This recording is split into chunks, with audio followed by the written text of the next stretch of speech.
I was thinking to myself, why aren't I recording this? You know what I mean? Like it's an adventure, and I haven't had this chance to really do that. When when I went to New Brunswick, I was just running away. You know what I mean? Like I was just like packing up my shit, and I didn't have anything to my name. I got a job, and I was working it for like a year and a half, and I got nothing to show from it. You know what I mean? And the things that I have to show is the technology that I have. So like this Venus Live 2, my cell phone and my camera, like those things that can capture moments became very, very important to me. But I was thinking about doing a live, but then I'm like, nah, I don't even want to do live because live kind of makes me a little bit antsy. So this is going to be the Blackjack Chronicles, you know what I mean? Like, why not show my journey doing it? You know what I mean? It's like if you were to go back in time and you would be like the first time you smoked weed, what would you want? It's like, yo, I would want a cameraman following me saying like, yo, this is your first time smoking. How do you feel? And it's like, yo, bro, I feel great. I feel great. I'm gonna definitely test this out. I'm gonna see what the hype is about. This is my very first time trying it and just doing it. So like I was thinking to myself, I'm like, yo, why don't I? Because, you know, a lot of people don't watch shows, I mean like these videos anymore. So it's like it looked like an opportunity to me. It seems like an opportunity to me, if anything. Like I don't think it's a bad thing. I think it's a good thing because, a lot of people watch other people and they have criticisms towards those people. And I think that that's a little bit crazy. Yo, I think it's a little bit crazy that people have opinion on other people's lives even though they don't know what they're going through. And I try to explain as much as I can, but it never comes out the way that it's supposed to. Like I can't sit here and be like, my life has been difficult. So like there's just a lot of things for me to go through. And I write out my life, and when I'm reading it, I'm like, oh crap, this happened. This is a moment in time that happened, and I wrote it down and I made it physical. So I'm thinking to myself, I'm like, yo, why don't I record this stuff? Why don't I try to put my stamp in the world? Because it's not like I'm saying that blackjack is rigged or anything. It's just that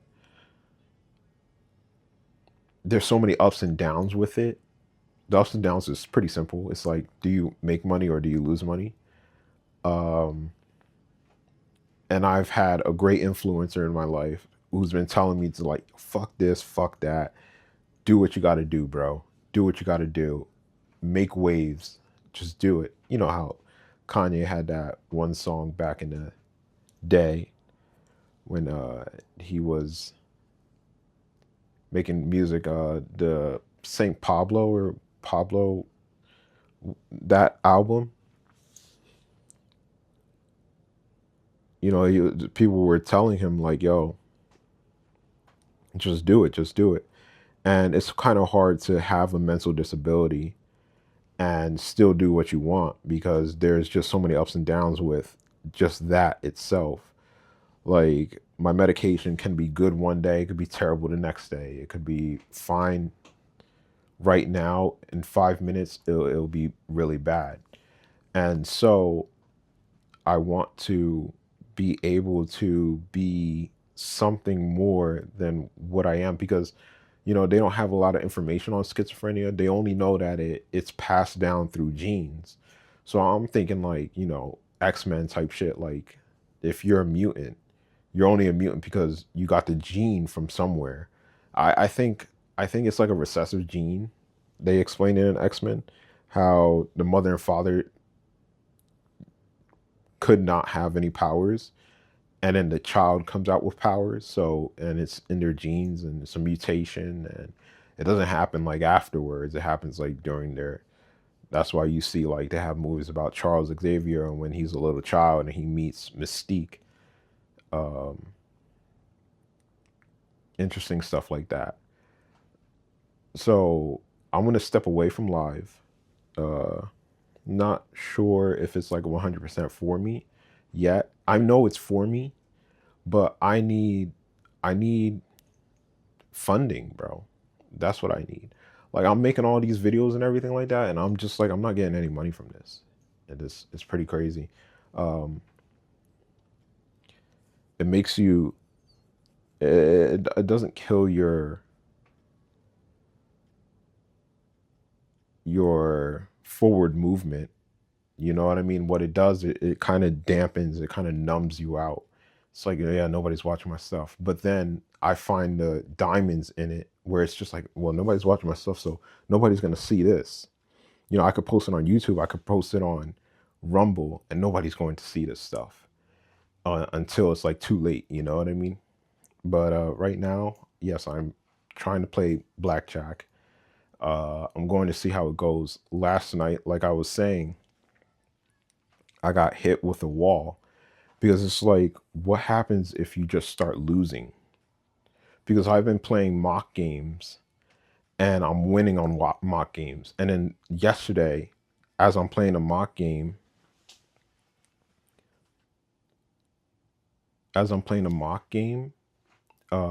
what happens is I basically break even. I didn't make any money. I lost like $5. And I was like, okay, okay. And then I went and played this other game on my computer and I completely lost. Like I lost real bad. Like I was up $200 and then I kept playing and I completely lost like 1,500. So these are just hypothetical numbers. This is just from a game. So if anything, you guys are just watching me play a game. You know what I mean? Like, just enjoy. Just enjoy. There's this lady yelling outside. It distracts me. But yeah, I'm just going to document what I'm doing and how things go.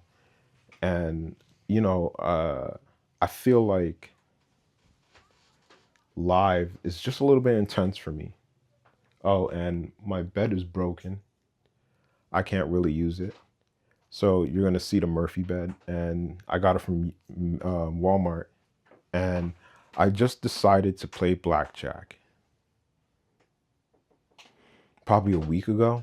I could look back.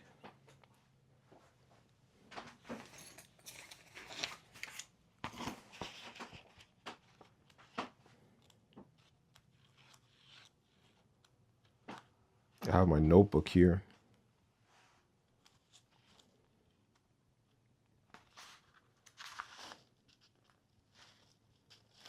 I started off with reading a book about it and seeing what they had to say. And then what really got me in was Ryan, because Ryan kept winning money from them. But at one point, he lost all his money. And then he went back and he made his money again. And he was like, I'm not playing anymore. And I was like, why wouldn't you if you made so much money? But the thing itself is stressful. You know, it's very stressful. It kind of makes you want to share your experience. And I'm surprised that Ryan hasn't shared his experience. Like, I'm surprised that people become successful and they don't want to share that experience with anybody. Like, they get so secluded from life. And I don't want to be that type of person. So I see my first game was on April 1st. Right now it's April 15th or the 16th. That was my first game. Wait, hold on, let me see.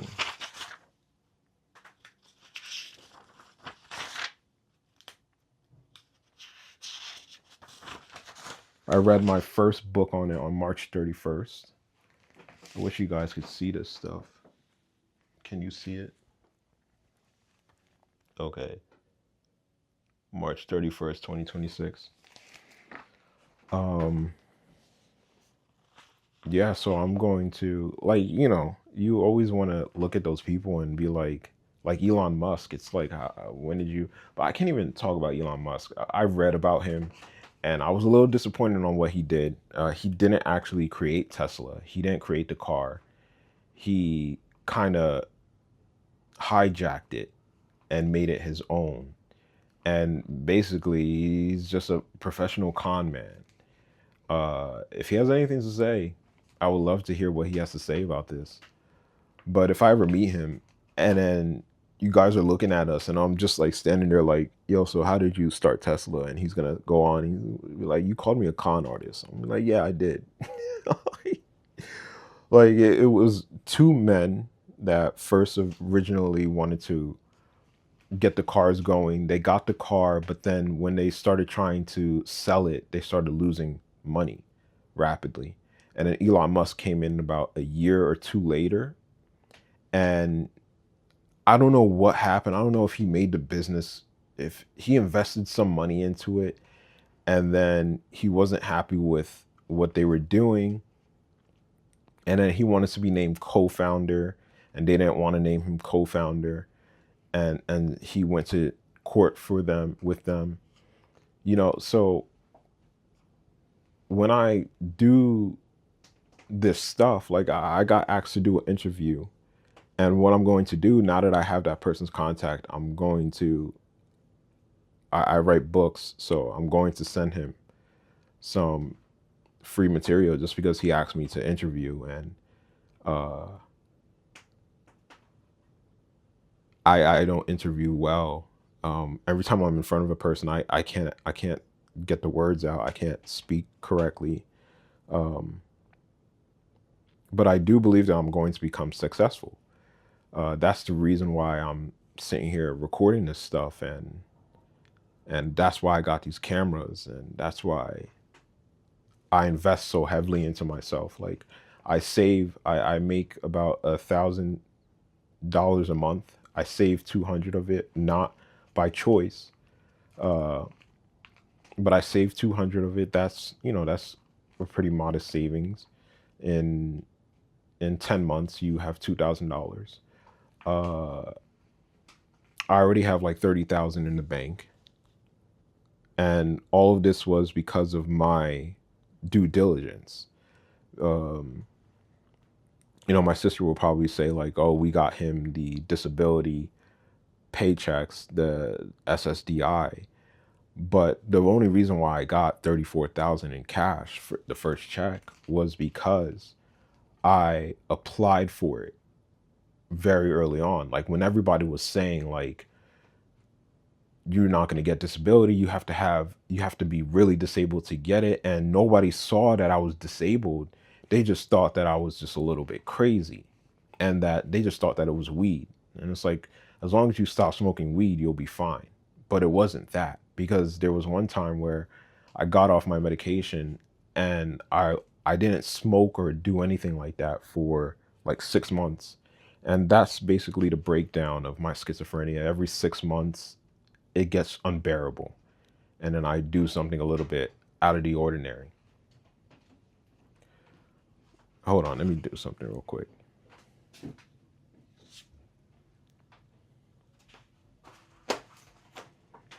Yeah, but this is going to be a very this is going to be a very personal project. I'm going to make it a personal project. I'm not going to do what everybody else is doing and try to get big from it. Like, this is just something where somebody turns it on and they're like, what has he been doing? And what's his mission?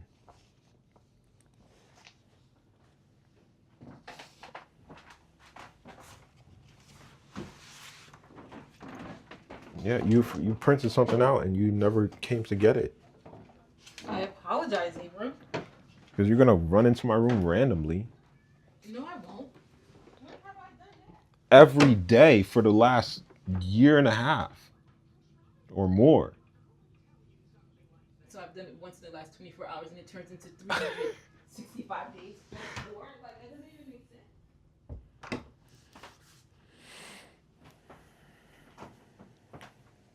Yeah, but let's get this going. Let's get this going. You know, it's funny because, you know, everybody has like an alter ego and they don't even notice it. Like my alter ego is, there's so many egos that I have. It's kind of like I have split personality, but I really don't. It's just that, you know, maybe I do have a little bit of split personality syndrome or whatever you want to call it. If I do, then that's just another superpower under my belt. You know what I mean?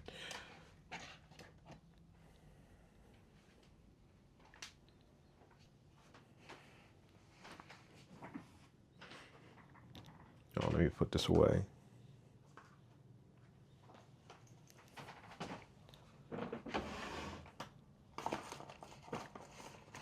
You know, I have so much that I want to do, and my number one goal is to create better medication. Um, Sorry if it gets a little shaky. This doesn't have image stabilizer, so the shake on the camera is ridiculous.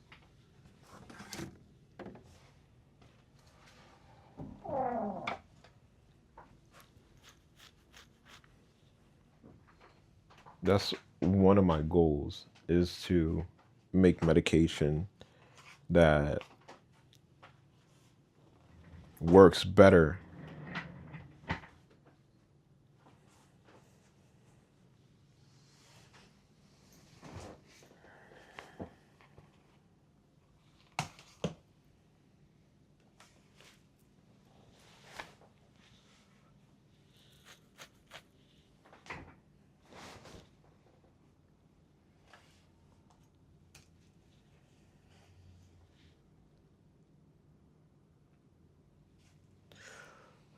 So going back to what I said, uh, I have a plan basically to try to win.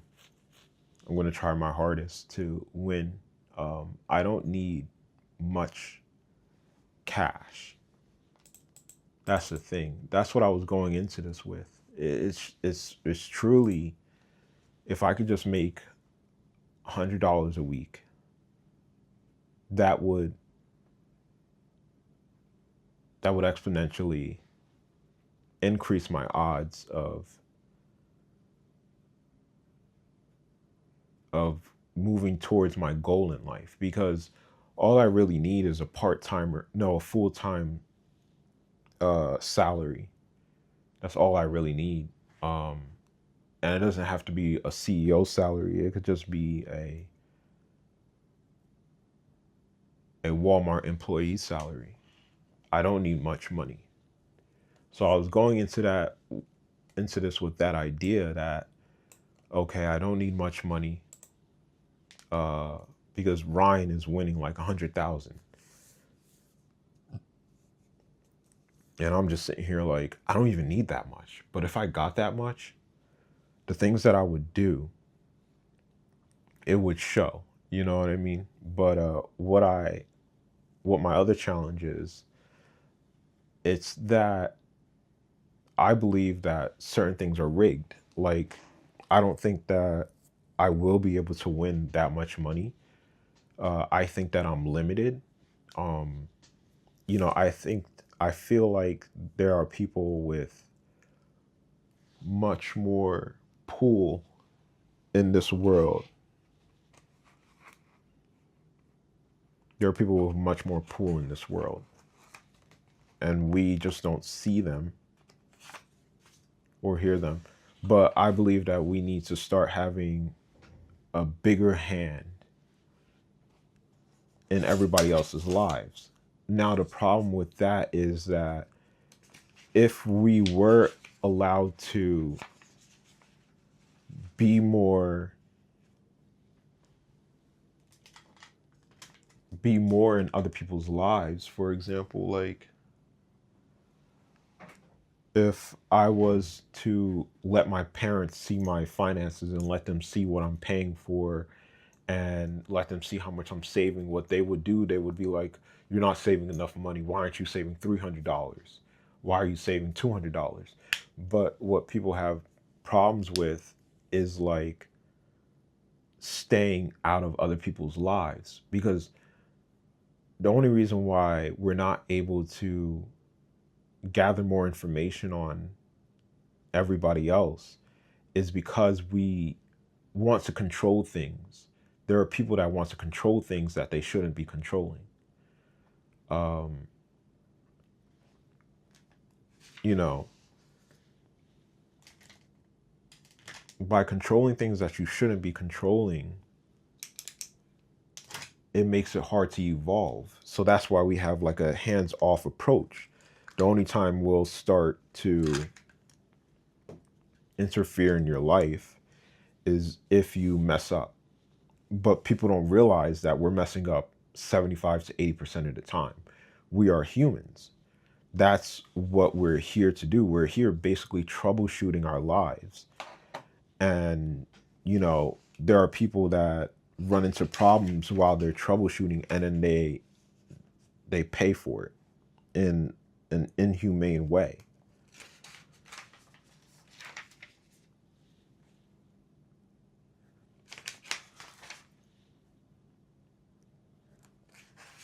I saw this post recently about this guy that created a machine for rehabilitation for criminals. And what they'll do, they'll basically go to sleep and they will be given like images of good things, because we know that,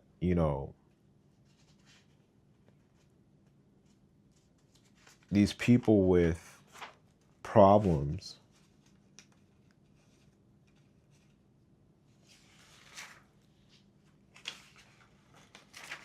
typically have bad thoughts.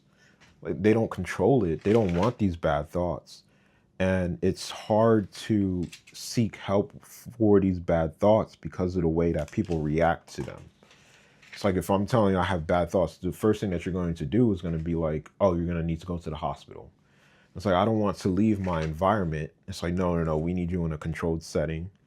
You need all the doctor's care that you can get. And not everybody is like Michael Jackson, where Michael was able to get an at-home doctor. And even though he was able to get an at-home doctor, he still died.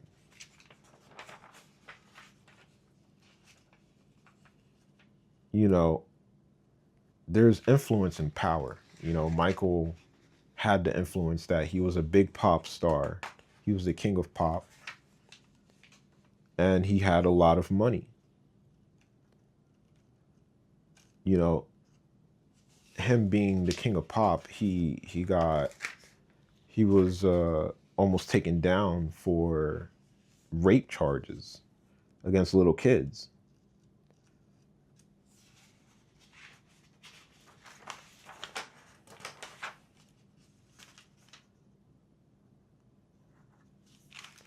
And all I can say is, like, what if he was just more open with what he did? What if he recorded his moments with those children?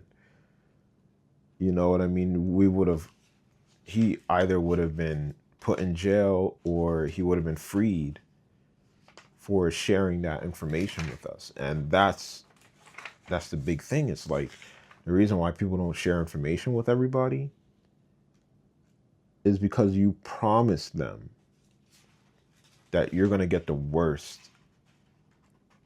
Like, they are promising you that they will give you the worst side of themselves. That's what they're telling you, basically, straight up. When they're like, "Oh, tell the truth and nothing but the truth," they don't say, "We're not going to hurt you." They say, "Just tell the truth and nothing but the truth. And if you don't tell the truth, we're going to punish you even more, even after the truth." It's not like they're saying, "Tell us the truth and we will not punish you. We will treat you in a humane way." That's not That's not how it goes.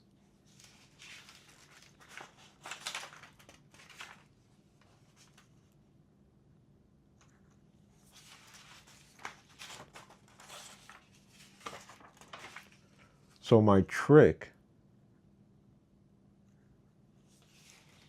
there's a trick, there's a method to my madness.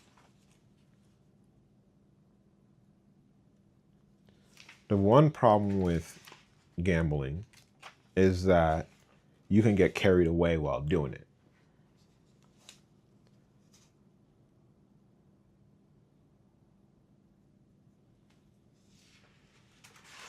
You can get very carried away while doing it. You know what I mean? So you have to have something that anchors you to the real world.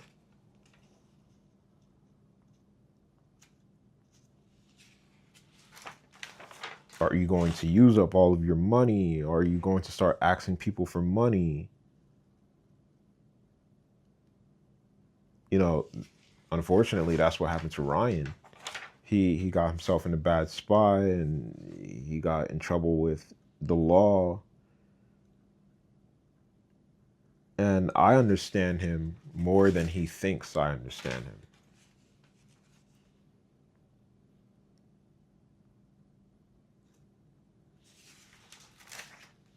You know, getting in trouble with the law, you know, I got in trouble with the law. People will say that I'm not in trouble with the law, but I am. Because when I get sick, I have to deal with police officers. I have to deal with lawyers. I have to deal with a judge just for being sick. You know, they won't admit it like that. There's ways to avoid it. Yes, there is. If you ever find yourself in a mental health crisis and they do this trick to you, I hate it. It's really a trap. And you know, when it's human made, there's always some type of cynical thing to it. Always, always. You know, I haven't found anything that has been straightforward in my life.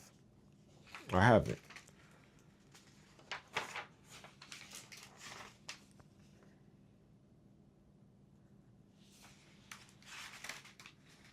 It's cynical. Like, you're supposed to ask for help. And I get it, because if you're not in the right state of mind, you cannot ask for help. And then that's how they catch you. They're like, oh, he's not in the right state of mind. He needs help. We need to do everything that we can to help this person. And then what we need to do is get this person in trouble so that they know that this shouldn't be happening to them. We need to make them feel awful for them to hopefully reset. Hopefully they'll be rehabilitated. Um,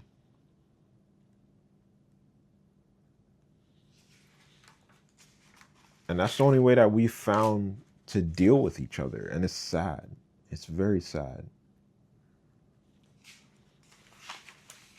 It's it's terrible. 34, 35.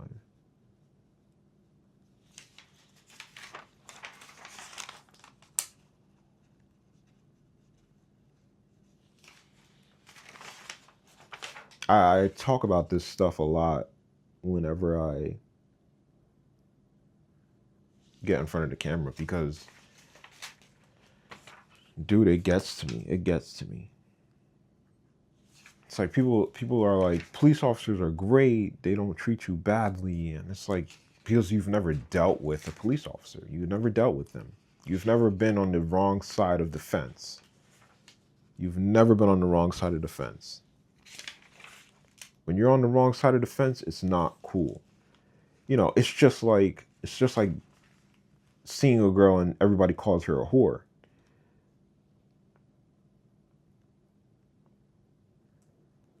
You see this girl, they're like, that's a whore, that's a whore, that's a whore. Only have sex with her and then leave her alone. Just have sex with her once and then leave her alone.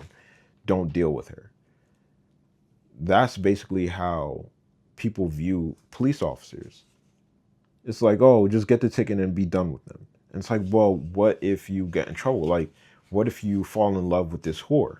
What's going to happen? They're like, you're in for a world of pain. That's why we told you not to fall in love with that whore. You fall in love, you get your heart broken. She cheats like 20 times. She cheats in front of you. Everybody knows that she's cheating, but you don't see it because she doesn't tell you that she's cheating.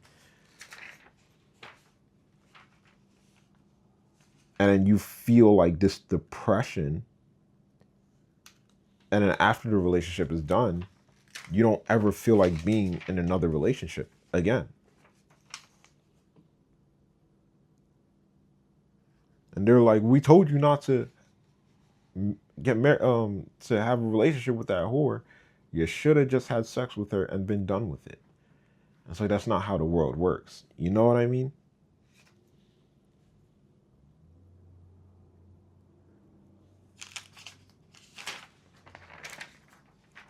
Like, that's not how the world works. 44, 45. So when you deal with the cop, it's like, you never want to deal with them. You don't want to, but it just happens. And when it happens, they punish you severely for it. So the concept of police officers does not really reach me. I don't really get it. Because you have something in society that's like, I'm the big bad. I'm the big bad. They walk around with guns. They're like, if you ever mess up, you're going to start dealing with us. And when you start dealing with us, your life is not going to be happy. You know what I mean? It's like having cancer, you know? It's like getting cancer. Not everybody gets cancer. But the people that do get cancer, it's like, what if they got cancer and they're like, all right, you have to deal with police officers. And it's like, okay, I have cancer. What happens when I deal with a police officer? Oh, they're going to throw you in this place because you need to be quarantined. Nobody wants to see you. Nobody wants to be near you. And you're going to be in this quarantine place with a whole bunch of other cancer patients. And you're like, okay, it doesn't sound too bad. But it's terrible. It's absolutely terrible. You know what I mean?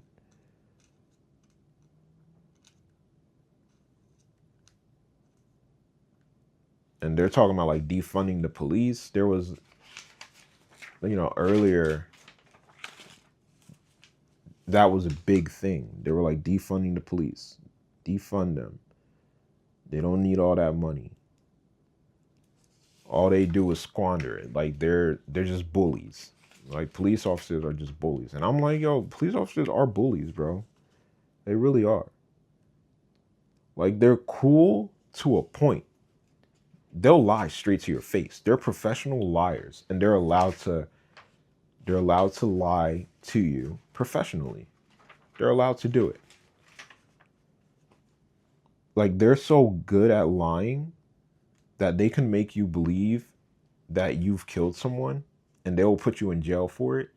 And then 50 years later, they're going to be like, oh, we got the wrong person. My bad. It's like, what are you talking about? So you're that good at manipulating people that you can say that this person did a crime and he really didn't do a crime and he serves jail time for 40 years. And now you're saying, oh, with new evidence, we found out that you didn't do it.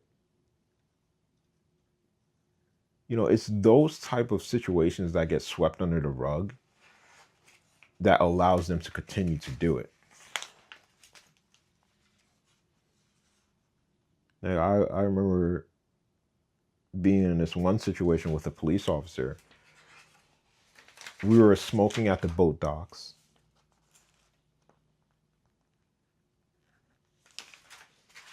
We're smoking at the boat docks and we leave the boat docks and we're driving.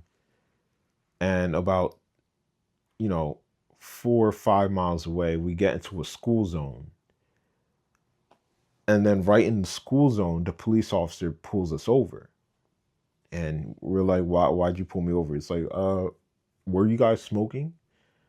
And it's like, you could have stopped us anytime, my dude. You could have stopped us at any point in time, but he decided to stop us in a school zone. if you get caught with narcotics in a school zone, your charges go skyrocket. It's like he was looking for money. Like when people tell me that doctors and stuff like that, they only do things to make money. Like I hesitate because I'm like, how? They're just trying to save a life. But it's like, no, look what they do, and then you'll start to see it. Like it won't be in plain view. They're very manipulative. So you won't notice what they're doing until you start noticing what they're doing. It's like the number one thing that my sister made me realize or maybe pay attention to is like those people that are on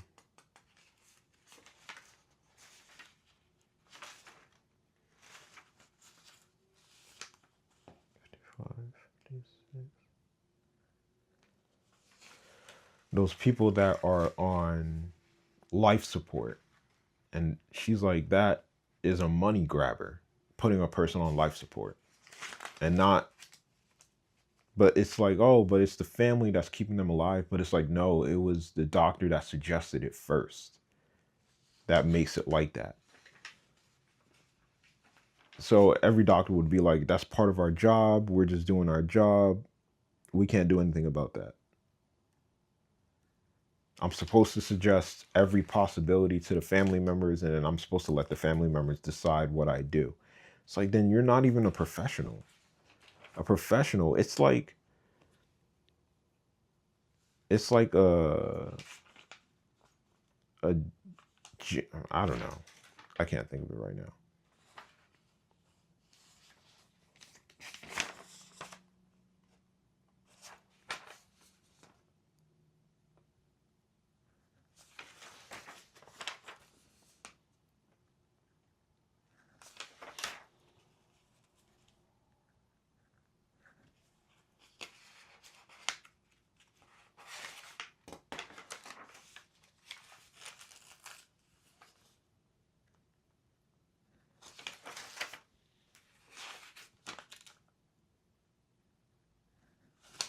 No, but like, truly, truly, I believe that we seriously need to start recording ourselves and making ourselves known to the world. What do you do on a daily basis? And why do those people get in trouble? What is wrong with them? We know that there's something mentally wrong with these people. We know that. Me and May got into an argument. She was like, if you have a mental illness, you shouldn't be in jail. And it's like, no, those people that are in jail have a mental illness. That's why they're in jail. You know what I mean? It's a minority of people that they treat like shit, that everybody agrees that they should treat like shit. It's absolutely crazy to me. Absolutely crazy. So like in my mind, 64, 65. If you're playing a casino game,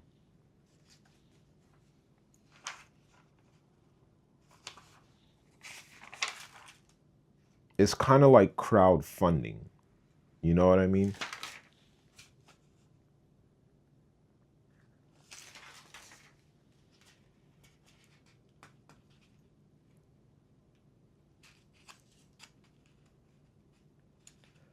Like they can choose whether they want to give you money or not. That's how I see it. Um,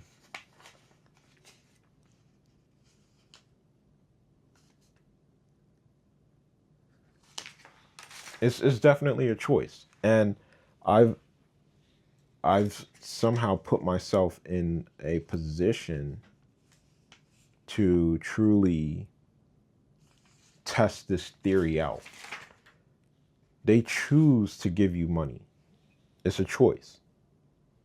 It's not random. It's not random at all.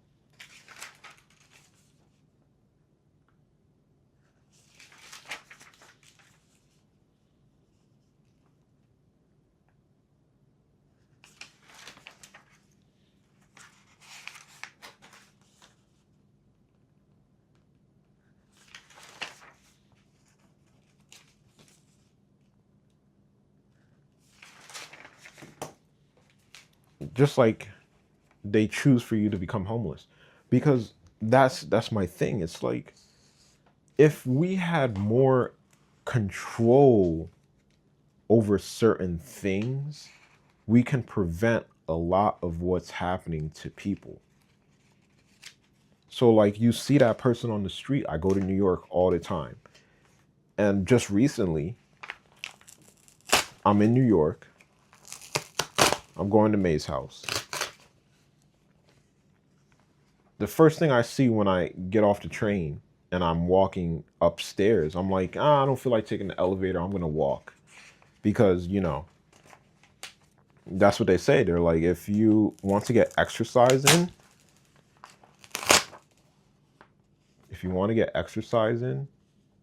make sure you put it in your daily routines.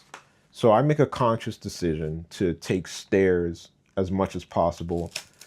If it's an awkward situation on the stairs, I'll take the elevator. But most of the time I'm taking stairs. And in May's apartment building, I don't take the stairs. I don't know why. It's just a habit at this point to go straight to the elevator, but there are stairs. She lives on the 6th floor. And that would be great cardio right there. That would be really healthy for you. But anyway, I'm like, I get off the train. I'm like, nah, I'm not going to take the elevator. I'm going to take the stairs. I go on the stairs. And then as soon as you walk up the first set of stairs, and then there's a little hallway that you walk through, there's a guy sleeping on the floor, just sleeping on the floor as everybody's passing by this person. And it's like, why do we let it get that far? Why aren't we there to prevent that type of thing? And that's like the hands-off approach.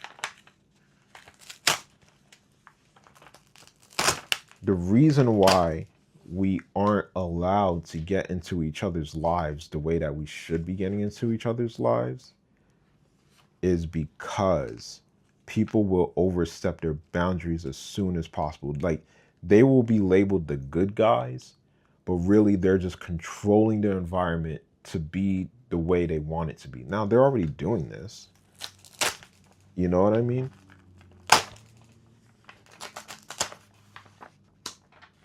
Like, they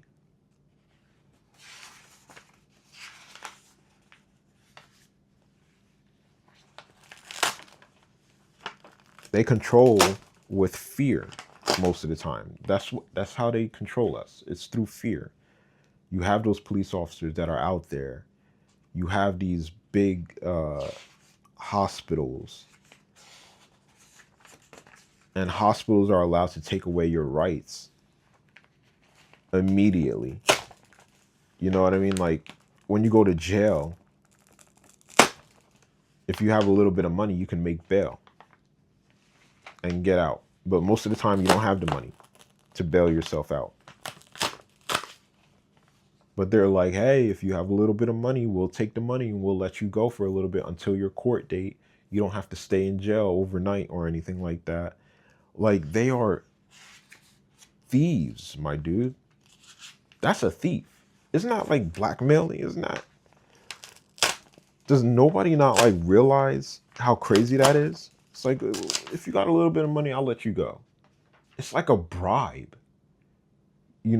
Bail is literally a bribe to these dudes, and that's how they get their money.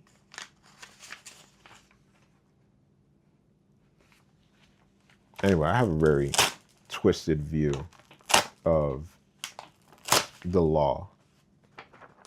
It's not really twisted. I think it's more humane than anything. I just have a humane view of the law. It's just like, just treat people with respect, please.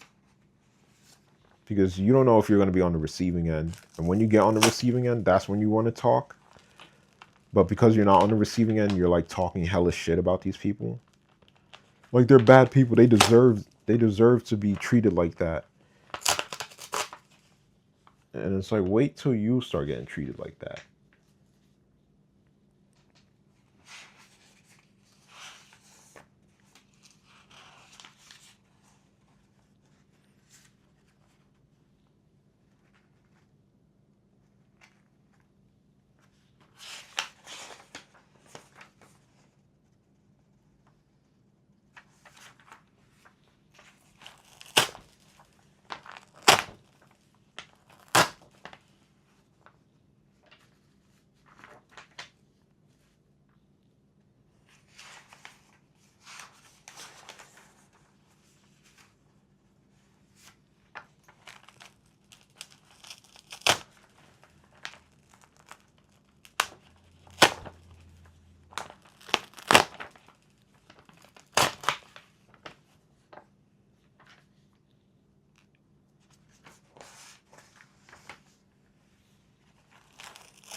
What are those 1 inch binders?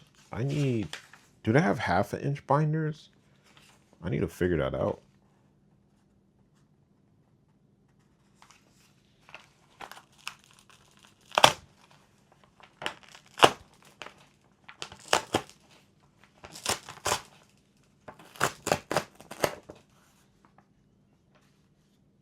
Let me just research that real quick.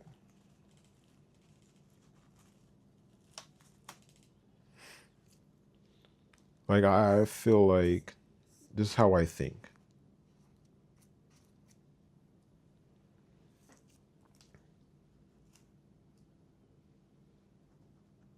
People are always watching you. That's what you gotta. That's the basic concept of my theory. That's a schizophrenic's theory. That's uh,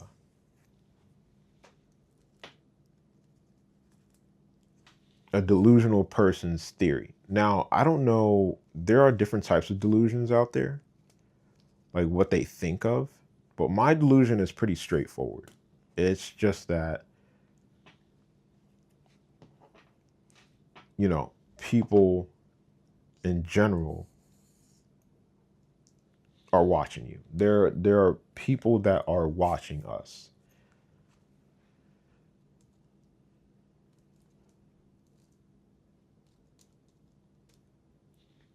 Like when you go out, there's a person following you, but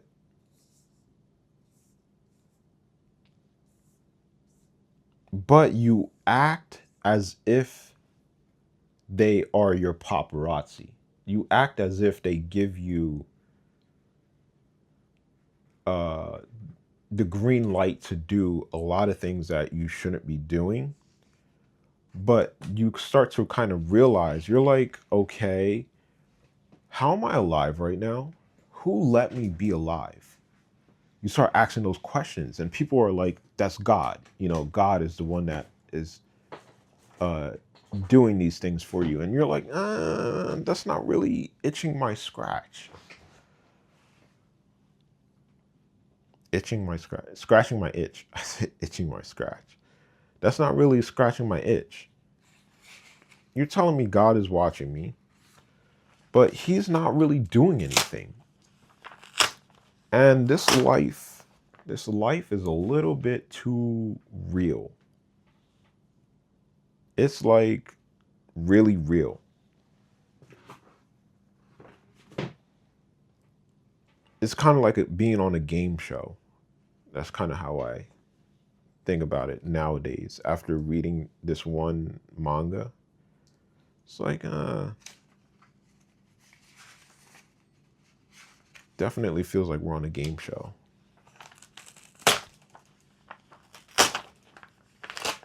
So what I do is I kind of like live my life that way, even though I'm not like trying to.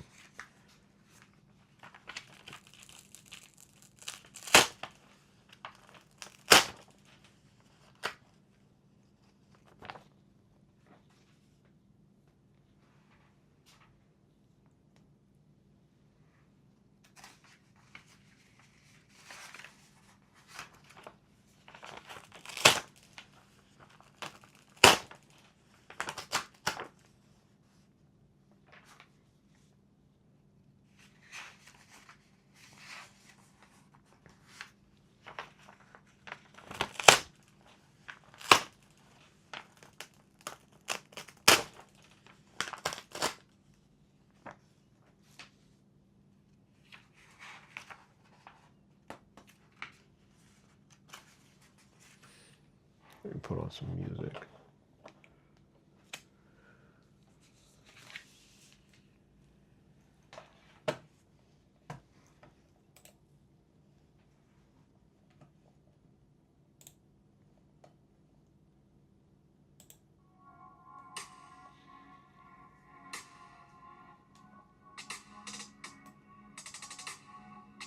I want to like drown out my voice a little bit.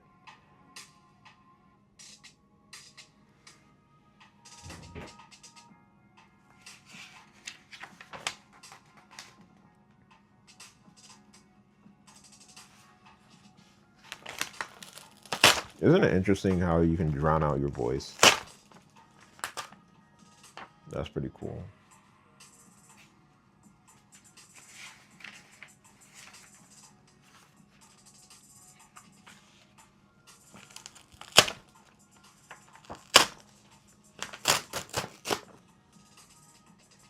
I know what you're saying. You're like, bro, where's the blackjack? Like, I am still, I'm still working towards it.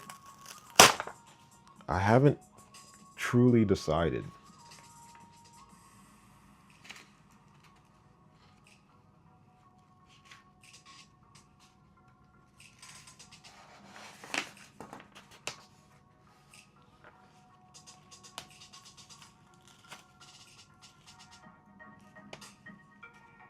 Right now, I'm going to set up the OBS software.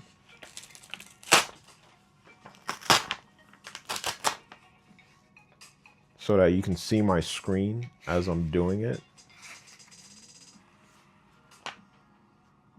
I was watching this one guy and he was doing slots. And I'm like, why would you do slots, my dude? Like, betting is one thing. Going on those slot machines, I think, it's just a trick. It's just crowdfunding. You know what I mean? Like, that's how they make money.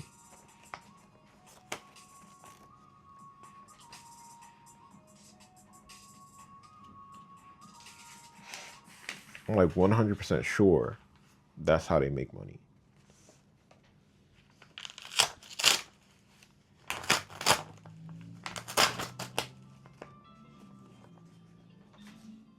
You know, it's crazy how there are just people that they're like, yo, I want to go to Atlantic City right now. For what? To go bet.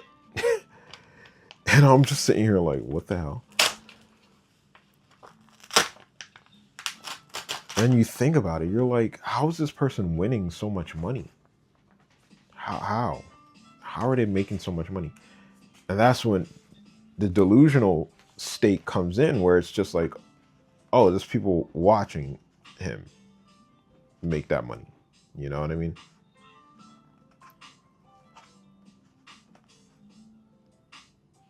And then it goes into that crazy thing where it's like, there's a group of elites and the elites are controlling everything. And it's like, okay, well, what if they really are? And what if they're not even on this earth? You know, that's what I think about conspiracies. Like, they kind of think, they think outside the box, but it's such small thinking, I feel like.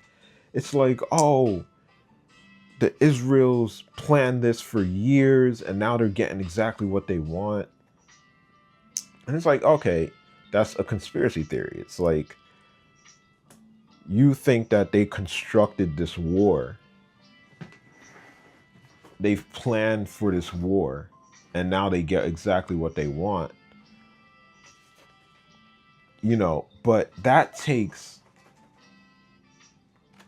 you know, conspiracy theorists only think on the grand scale of things, but they don't think smaller. It's like, okay, they're controlling, they want this war, they get this war. That's a big entity. That's hundreds of people creating this, doing this one thing. That's like hundreds of people doing this one thing. And I want to challenge them and be like, why don't you look a little deeper? Like, for me, it's like, yo, I got schizophrenia. And I'm just sitting here like, bro, this was definitely planned. Like, I didn't just get this disease out of nowhere.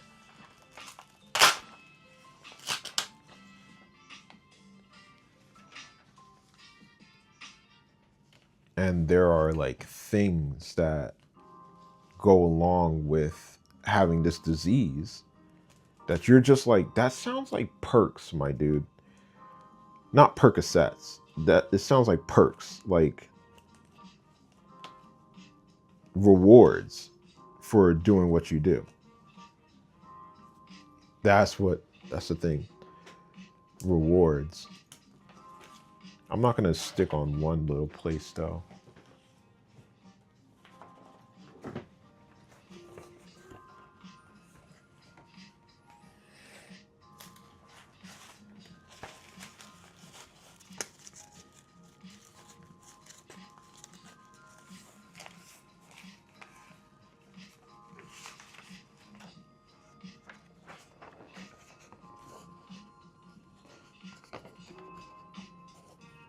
I do.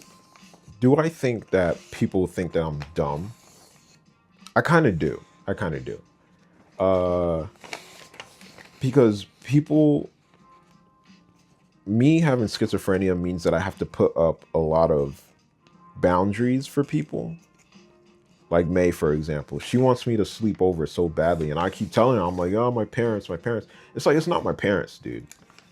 It's not my parents. That's me. That is 100% me. I don't feel like sleeping over. There's various reasons as to why I don't want to sleep over, but mostly it's because like I have so much work to do that I sit there and I'm just like, if I spend if I spend 24 hours in the city, what do I get out of that? You know, everything is a transaction. Everything has meaning. It's like if I can't tell my friend that I don't want to go to a anime expo and they think that I'm just being antisocial, then so be it. But if your friend does want to hang out, yo, why don't we go to a coffee shop? Let's go to a coffee shop. Let's get some coffee. Let's talk about let's talk about crazy things. Or let's not talk at all. Or how about we get our laptops and just start playing with those things? Because you want to know how I got to where I'm at? You truly, truly want to know. Like this life that I'm living, anybody would want to live it. Anybody would want to live it. It's just that you look at it and you're just like, well, you have schizophrenia. Nobody wants that. That's like, yo, nobody, trust me, nobody wants it. You don't want it. But then you see the perks and you're like, okay, maybe I want it. You see the downsides and you're like, nah, nah, nah, nah. But it's because we are so conditioned, my dude, very conditioned to thinking that, you know, we're taught our whole life that, hey, if you want things in life, you're going to have to work for them.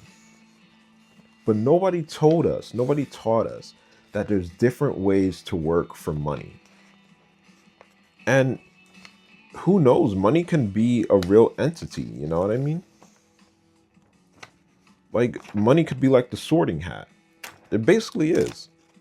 It's like, all right, you're going to be a carpenter, you're going to be a lawyer. You're just not going to be able to work. I don't know, everybody has to figure that out. Like, why can't this person work?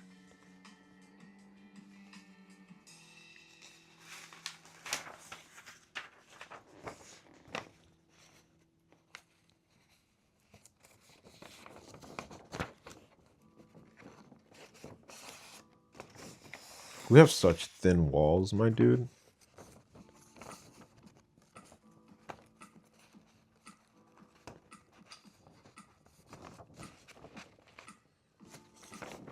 You know, I kind of look at my life and I'm like, yo, Abram goes ham. He goes freaking ham. Why doesn't he have a house?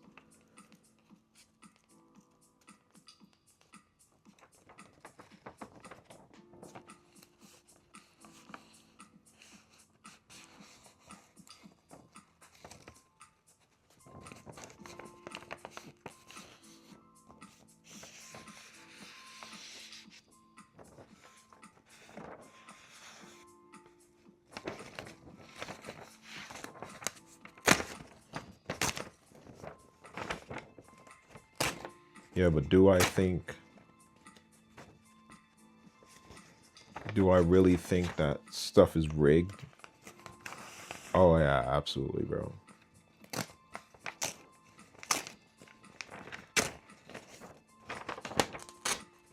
Oh my gosh.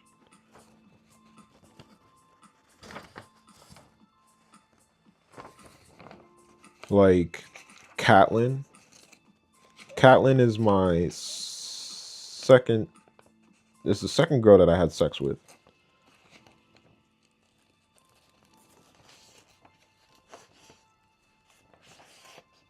And she was battling depression or something. I don't know. Some type of mental illness. I think it was depression. Oh, crap. Why isn't this coming off?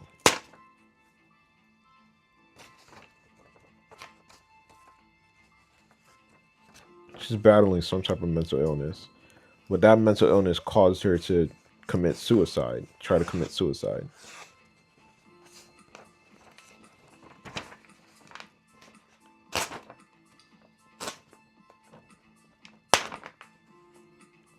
But I went to Middlesex and I was doing, I think the class was philosophy or something like that. And I was having a lot of trouble with Randy, my ex-girlfriend. Like, I didn't want to be with her. I absolutely did not want to be with her. It was very hard. I didn't want to be with her, but I just kept on going back to her, and I was like, why the hell do I keep going back to this girl when she's broken my heart so badly? She messes with me so badly. And I asked myself, I'm like, is it because I feel guilty about what happened to her? And I guess that's how she felt too a lot of the times with people. It's like the only reason why you're loving me so much, this is Randy's perspective. The only reason why you're loving me so much is because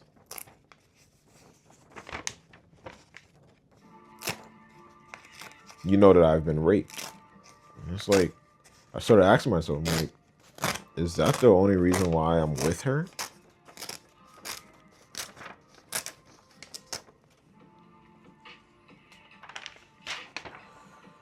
I really started asking myself that. I'm like, yo, bro, I think it's because she got raped. Then I started thinking a little bit more, and it's like, maybe it's because she's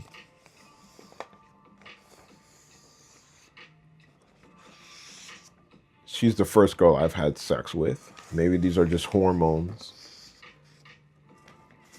Maybe these are our bodies begging to make a baby together. But really, I'm like, my body's not begging to make a baby.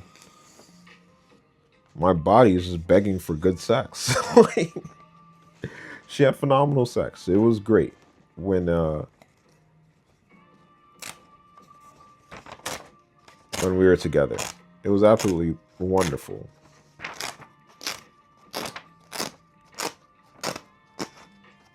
She's a very petite girl.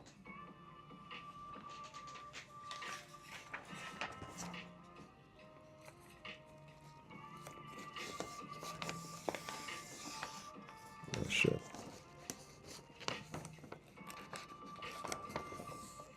She's a very petite girl. And to me, I was so taken aback when Lante said that she was ugly. I was like, yo, bro, she's not. In our school, in our high school, there are only a handful of girls that look really good. A handful out of so many students. And I didn't look at the younger students. My focus wasn't on them at the time because I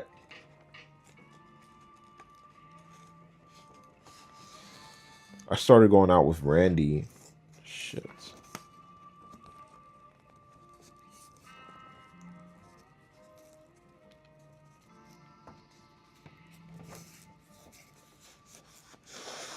I started going out with Randy second year of high school. I don't know what that's called. Is that juniors?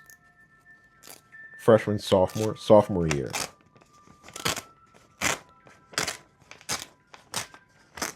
And I was just head over heels for the girl. I think it's because she was a true fetish of mine. She looked very young. She even looked young for her age. And it's like she would never get any older. It's like she would always stay that petite size, and you want that in a girl, you know what I mean?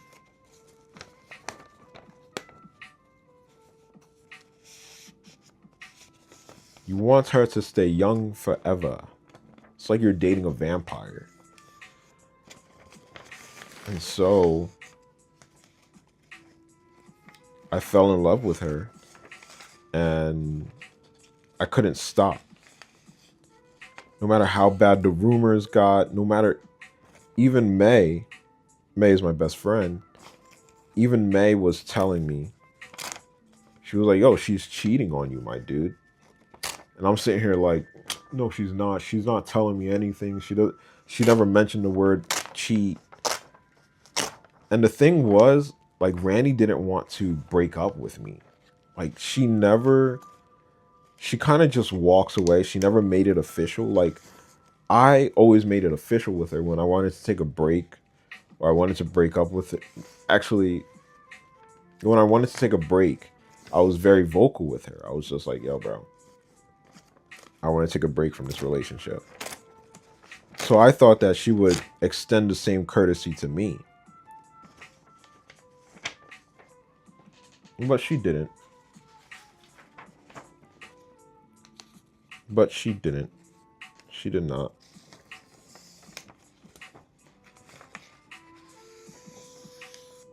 She did not extend that same courtesy to me. If anything, I was like a nuisance to her. I was a dog that she fucked once a month.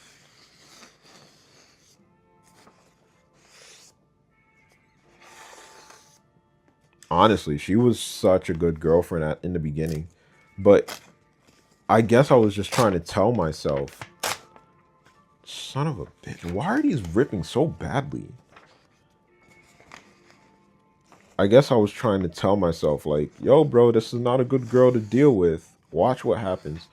I asked her for a break, and she's like, okay, fine. And then she stops. She starts texting weirdly.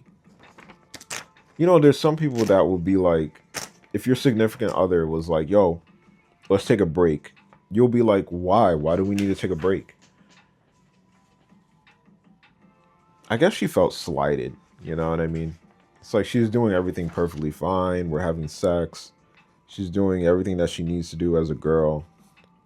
She's showing me her naked body. And now I'm saying, like, I want to take a break.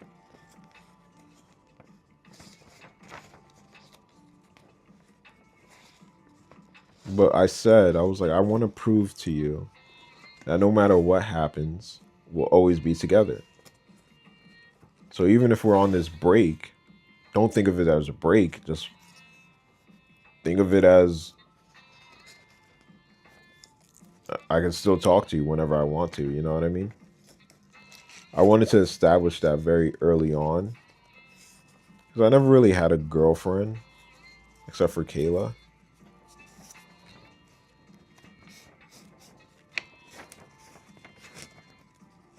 And I didn't know how to act with her.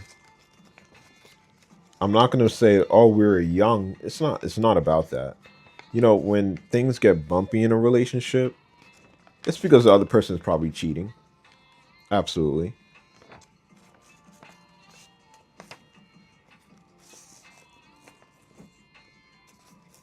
Because girls cheat very quickly, okay? I don't think these are perforated. That's the problem right there. These aren't cut well. This one for sure isn't cut well.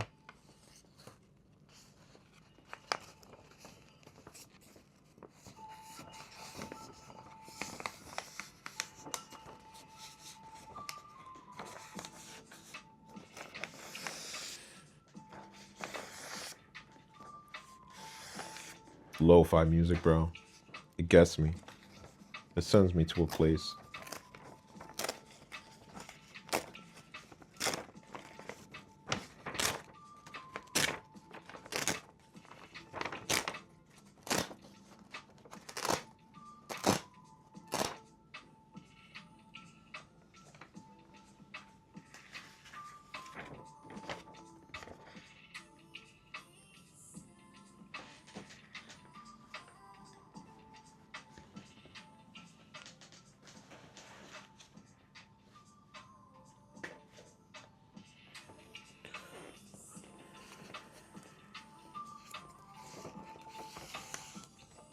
Abram, where's the blackjack? We want to play blackjack with you. Come on, pick up the phone. Pick up the motherfucking phone, dude. Pick up the motherfucking phone. We're calling you.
You know, there's got to be a deeper reason. There's just got to be a deeper reason as to why we record ourselves.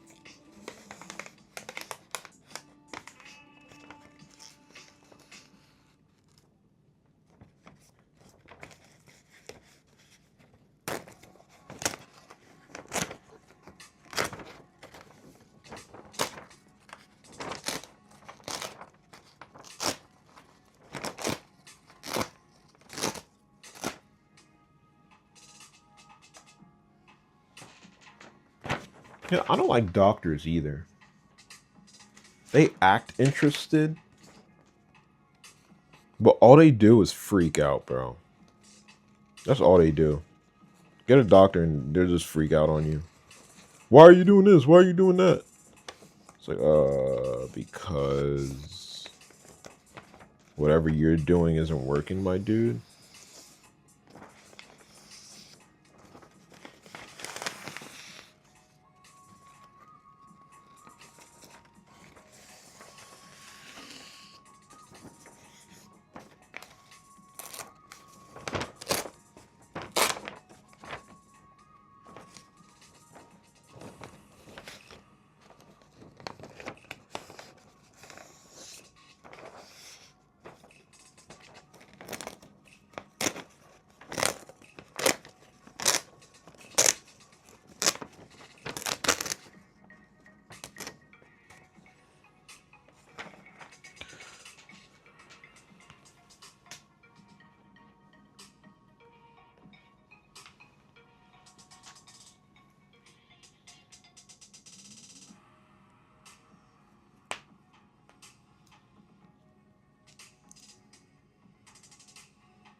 I always have this feeling that like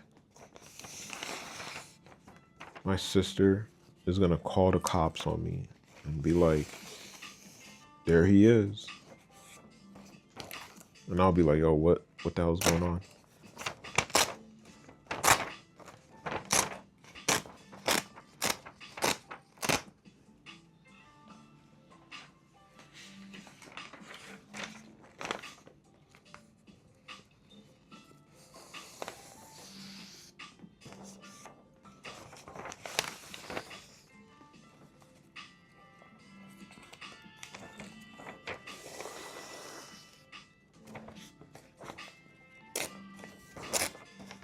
But life is long, man. Life is real long. For us to just squander it, for us to look at somebody and be like, I want you to spend your whole life behind bars.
Yeah, Elon Musk kind of gives,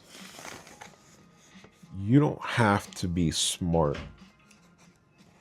to be a billionaire. You just have to have money.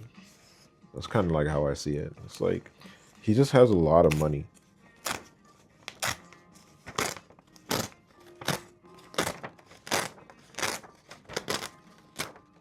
I saw a video of him and Kanye West. That video looks so awkward. Kanye West is an awkward person, bro. I feel like I connect so much with that dude. Mostly because he's been diagnosed with something. It's like I connect with Elon Musk because the way that he talks gives me confidence.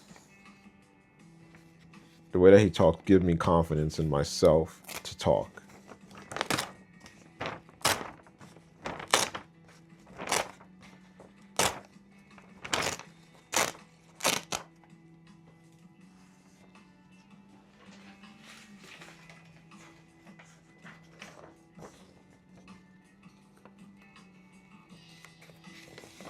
Because if you hear Elon Musk talk, you'll be like, what the hell is that dude saying?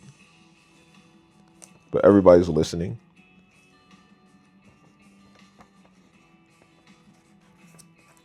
And like, because he's successful, like you take your time to like decipher what he's trying to say.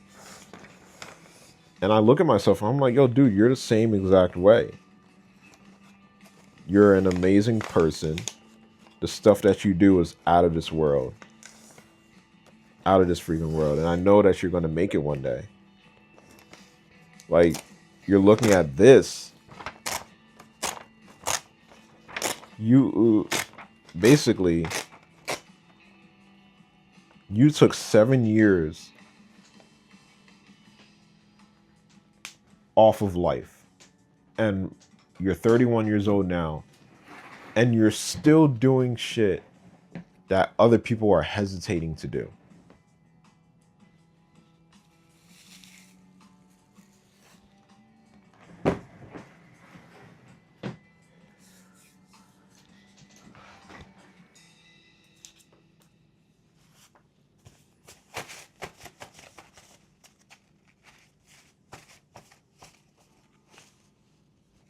Like, you do shit that other people are very hesitant to do because they don't want to get in trouble. They're like, I'm too scared, I'm too scared, I'm too scared. And you're sitting here, you're just doing it, dude. You're just doing it. Like, screw the consequences. Screw who you have to deal with. You're just... And your whole life is going to evolve after you do this. You're going to be doing things that nobody else is thinking of doing. You have great ideas. Like, this whole digitize your life thing, I could really make this a business. You know what I mean? It's like, yo, bro, I don't want to, like I was saying in my other videos, I don't want to cut your lawn. I don't want to do that. Dude, please don't ask me to do that. Ask me for other things. You know, I got this associate's degree. And with my associate's degree, I could become an assistant, an accountant. I could do many things with this degree. It says that I can do these things, but everybody's sitting there looking at me like, oh, can you cut my grass? It's like, no, dude, I have an associate's degree, my guy. I have an associate's degree. That should mean something. And I learned that it doesn't mean anything to anybody. It just means a lot to you.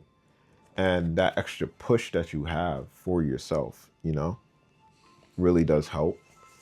Now, I'm not saying that you have to have a degree because it could really throw you off.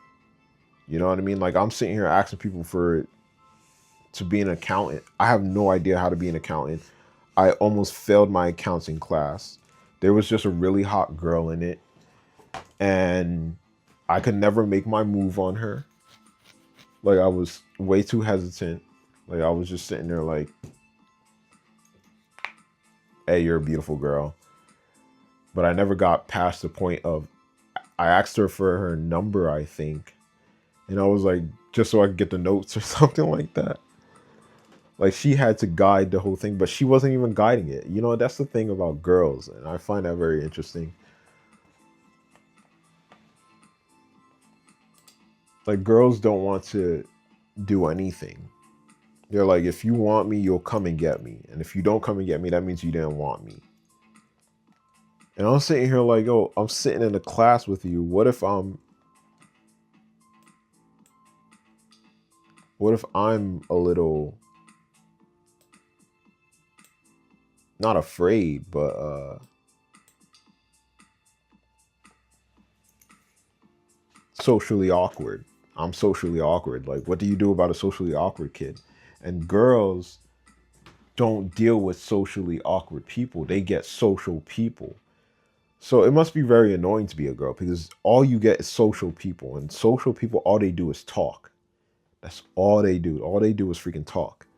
They talk to you, they talk at you, they talk to their friends, they talk to their family. They just talk, my dude. They just really talk a lot. So I'm sitting here like, socially awkward dudes, we don't talk, dude. Like, and they want you to talk. Like, they're like, why don't you say anything? I want to talk to you. And if you don't talk to them, they don't want to be with you. So it's like, I'm not really mad. It's like I get a free card, I get a free pass. I don't have to deal with your bullshit because dealing with girls is a lot. I have two sisters. I deal with them and it's a lot because they have mood swings. Dealing with another human is very, very difficult. Very difficult. Very, very, very difficult. Because you never know what they're thinking. Actually, at this point in life, I know what a lot of people are thinking.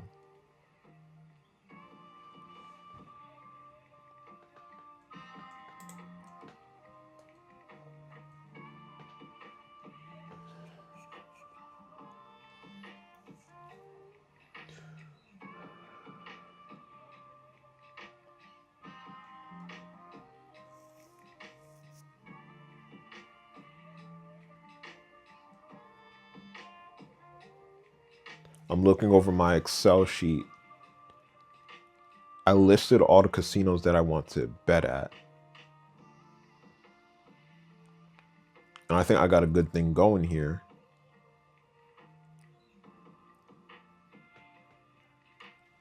I have a whole system set up. I have to make another.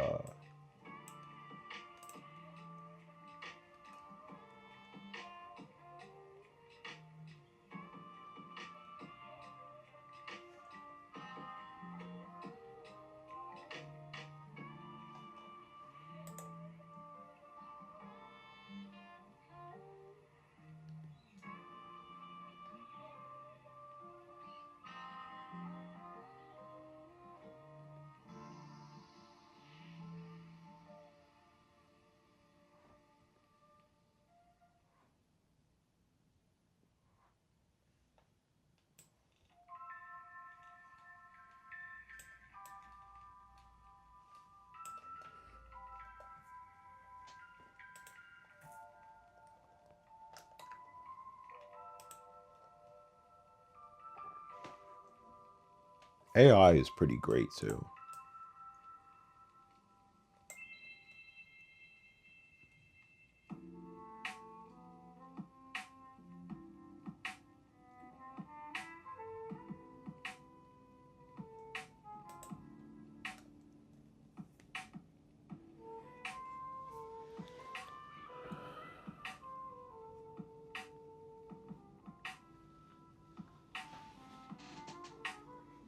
And what am I gonna do here? I'm gonna add 500. And then what I'm going to do, I'm gonna add 30 to that, whatever. No, I'm gonna add 50.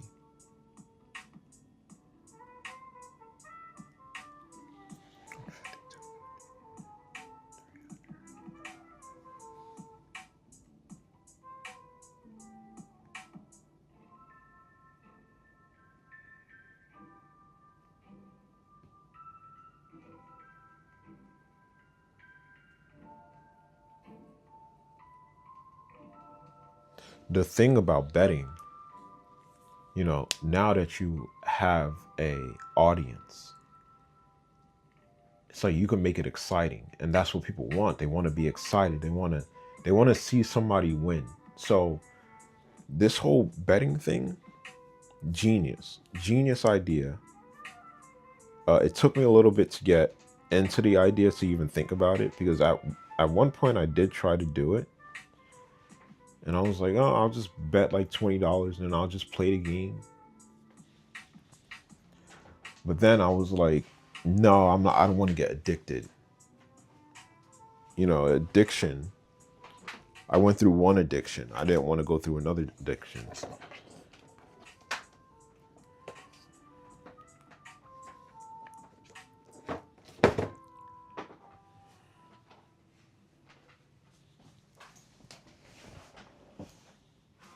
But then I was like, no, I don't think you really get addicted to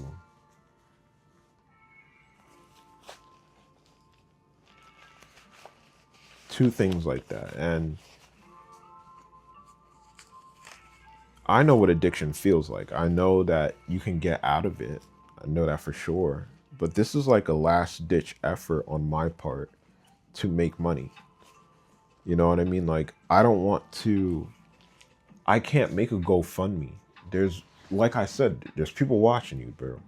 You got to think about it like that. If you get into that mindset where it's like, somebody's watching me, because, you know, Christians and Baptists and Catholics, they're trying to do what a schizophrenic does. And when I was reading the Bible again, after I got diagnosed with schizophrenia, I was like, yo, this dude, Moses, I mean, these people in this book, like, if you think directly what they're saying, it's like they hear a voice, God is talking to them. They go up on the mountain and God gave Moses tablets, and it was the commandments. And it's like, if you think about it, it's like, yo, bro, Moses, Abraham, all those other people, they were hearing voices. Like, they were like, it's the voice of God. I hear God only. That's the only voice that I hear. And I feel like it gets lost in translation, because it's like that person hears a voice and then they act on that voice. It's kind of like they were all hearing voices, like a schizophrenic. It's like, oh, they hear voices. And there was this one dude, I forgot who brought the plagues, the 7 plagues or something like that. And what that guy did in the book, he went to the king, and he told the king, like, yo, listen, you have to let the slaves go. If you don't let the slaves go, this is what's going to happen. And the king is like, oh, I'm not listening to you. And then the guy walks, it literally says he walks into the lake or river. He walks into the river, and then he hears the voice of God. And then he comes back, and it's like, yo, bro, that dude just killed himself. He literally killed himself. And then he's hearing voices, and then he comes back after dead. Like, I think when they explain, like, uh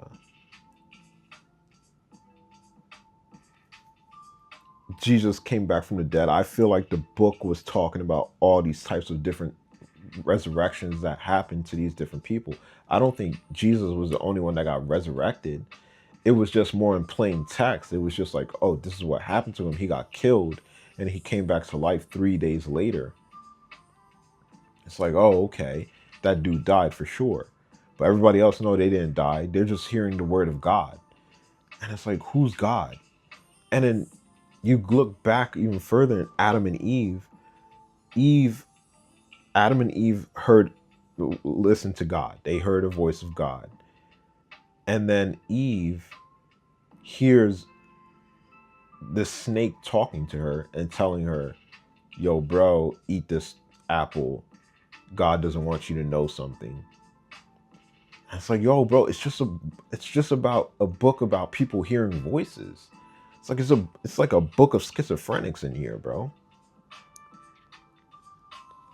Because that's what essentially happens to a schizophrenic. It's like it's a little bit different. It's a little bit different. When you hear voices, it's a multitude of voices. It's not just one voice. But in my experience, it's kind of like there was one voice that didn't talk, that was the head voice, and every other voice was just like the minions.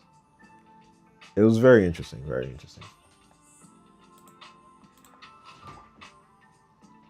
I need a calculator.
$1,400 multiplied by 0.2, 280.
Yo, shit.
Oh, shit.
Oh, I think I know what they were saying. Because, like I said, like when you do these types of things, like it kind of talks to you. You know what I mean? I lost, like I said, like 1,500, and I was wondering why that was, and I think it's because I was betting with different numbers.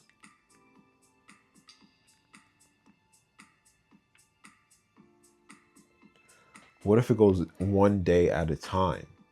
So it's like, all right, one day you start off with $2,000. All right, you bet 310. You bet 310. Uh, so you're supposed to stay with that the whole game. Like the whole game, don't switch up. Like stay on that one range for the whole game. I could try that out.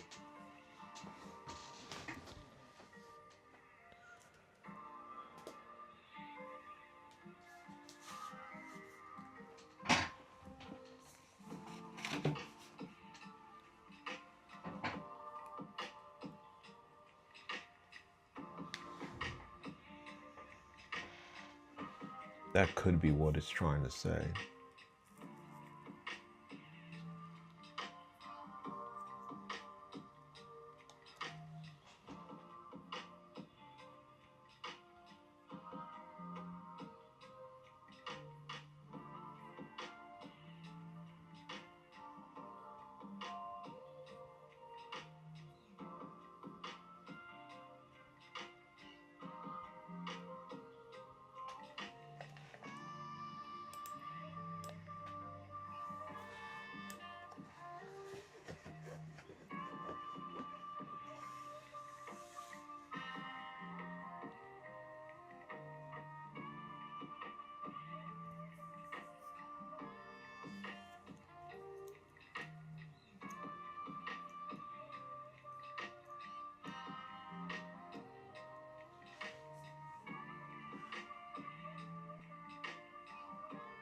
Because when I stayed with one bet the whole game, I would win.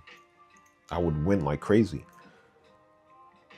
But once I started switching up the bet, that's when I started losing. Yeah, you know what? You're right. You're right.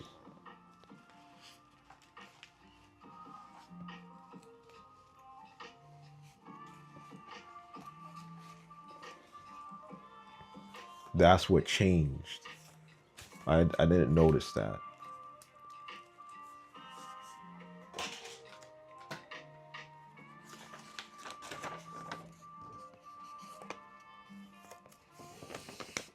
And even when I increased the amount like the next day,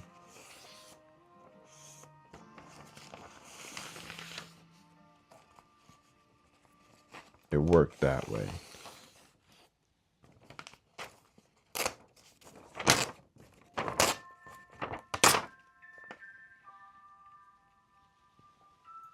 I didn't think about that. I didn't think about that. If I'm betting, keep the price the same for that one single day. It's just like don't change it up because you're already changing it up enough. That makes sense. That actually does make sense. Because what I would do once it increased money, I would bet more. But it's like, no, no, no, calm down, calm down. What if you bet the same amount?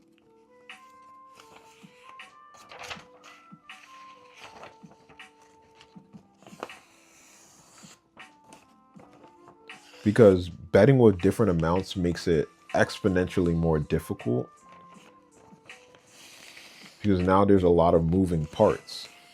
Now it's like, all right, now I gotta make sure that I'm betting correctly. Now I gotta change my bet every hand.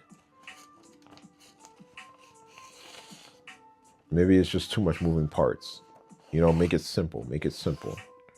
Okay, I got you. And the other thing that I have to do, I'm gonna write this down. Download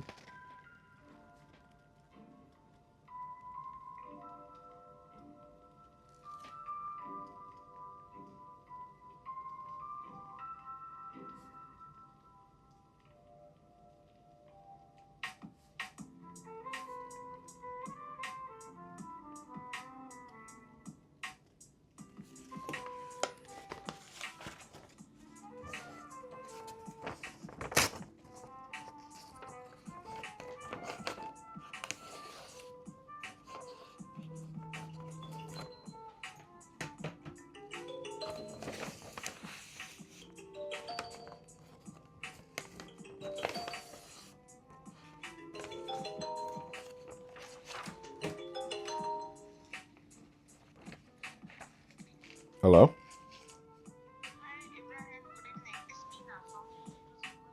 Yes, hi, how you doing? I'm good.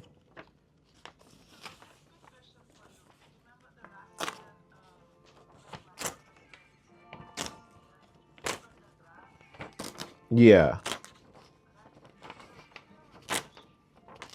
I don't have a machine with a bag. That's the problem. It's going to leave a mess on your yard. I don't want to do that to you.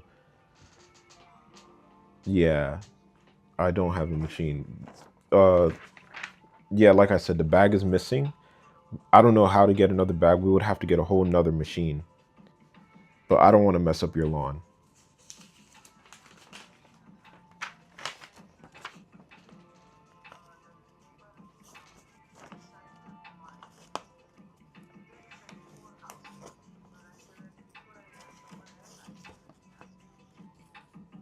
Oh no, please, you can ask someone else because I'm sorry, but I can't do everybody's house. Like it's very hard for me. I have a lot of work to do.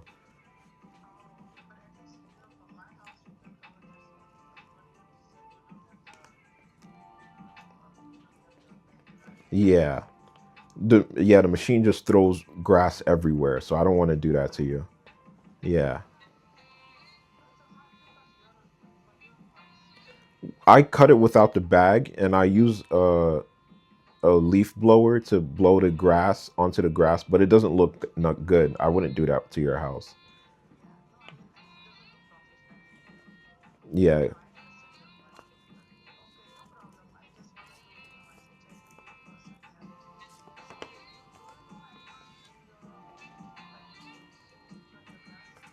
No, I don't know anyone. I'm sorry. All right. Thank you. Bye.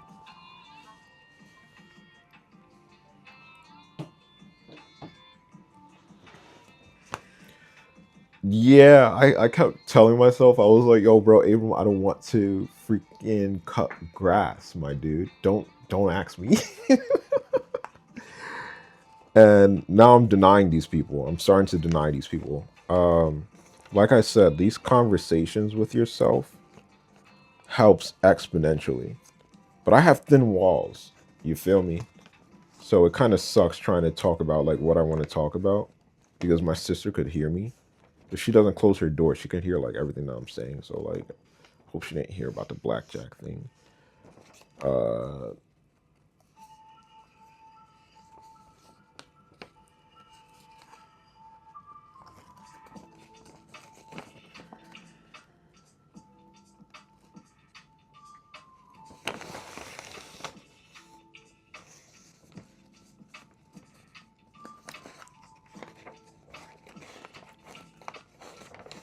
Last year I was cutting grass for the Petrillos,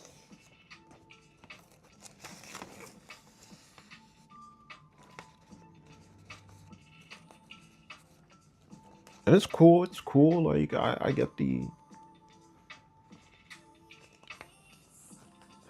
I get money. I get money.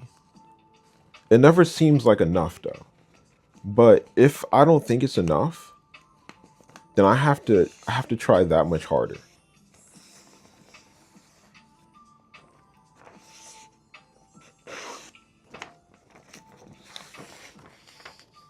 I have to make my money work for me. I can't work against it. You know what I mean?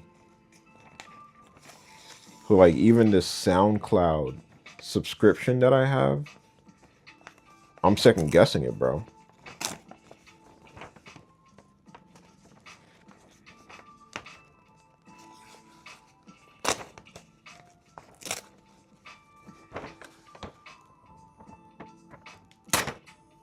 And it's because I did it for cheap.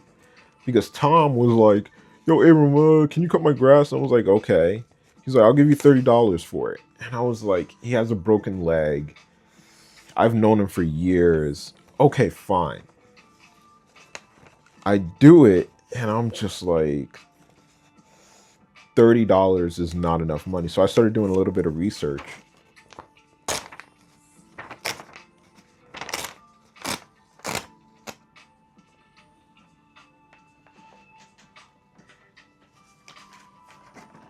started doing a little research, and I found that like there are people that cut grass and they charge like $60. So I'm sitting here telling myself, I'm like, you know, $60, $60 sounds good. But then I'm like, no, that's not even enough, dude. You should be asking $100 flat, like, because that's how much it costs in Elizabeth for those guys to cut grass.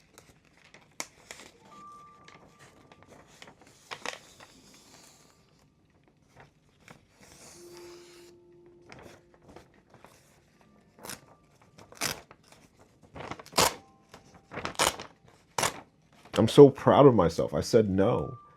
I'm so proud of myself. Oh my gosh. It was a roundabout way of saying no, but I still said no.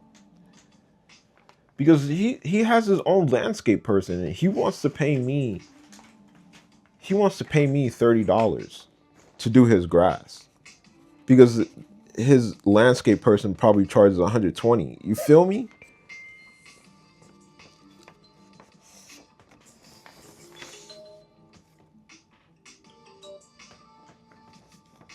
Yo, what's up, booty cheeks?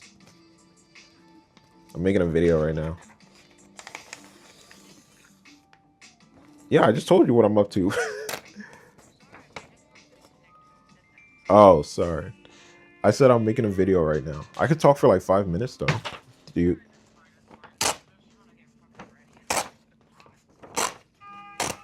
All right. Well, you better get ready quick, bro. I got 5 minutes. Why do you sound so stressed out? You drank too much?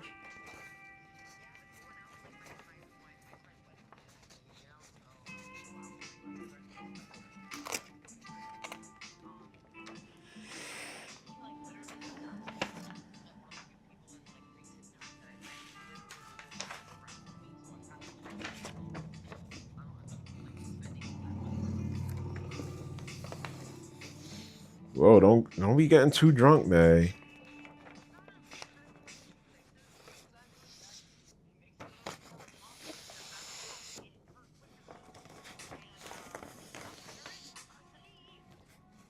Yeah.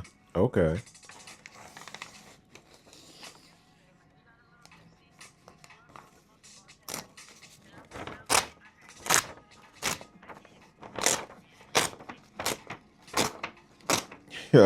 He was trying to flirt with the bartender.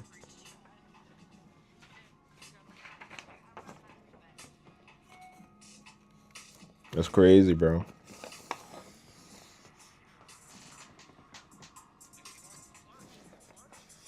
It's his. Yeah, more power to him, bro.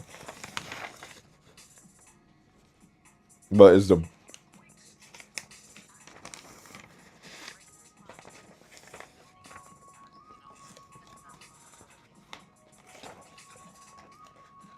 but that guy he goes out drinking? It sounds like, but why does it sound like he never went to that bar before?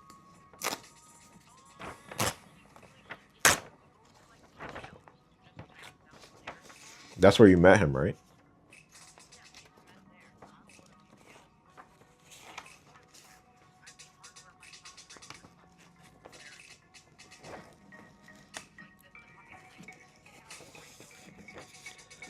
Are you talking about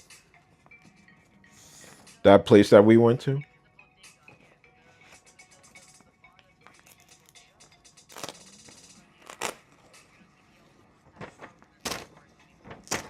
It's another gay bar. You and your gay bars, man.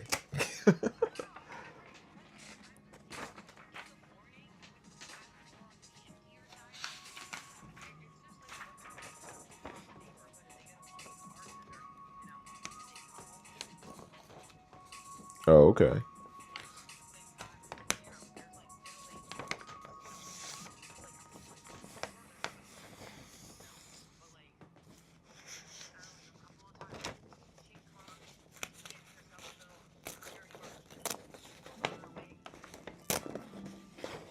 Oh, that's cool.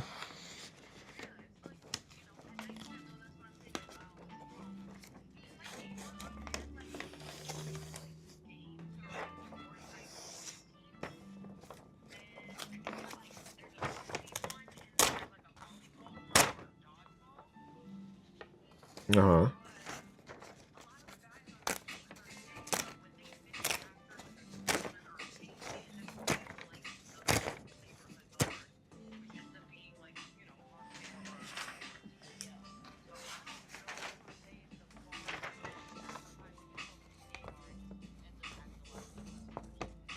Oh, okay.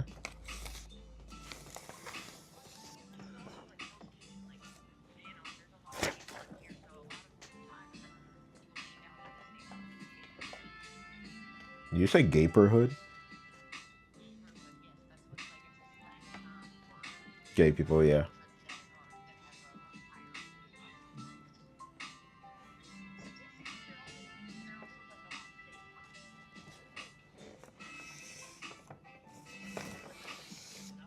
Yeah.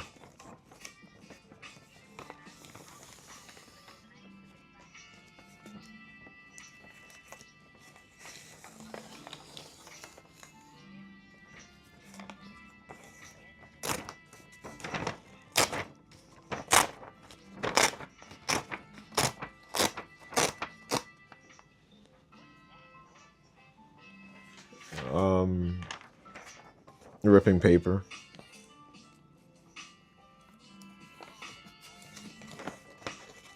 Well, I'm not ripping it. You know how when you take it out of a notebook and then you take off that flappy edge? Yeah.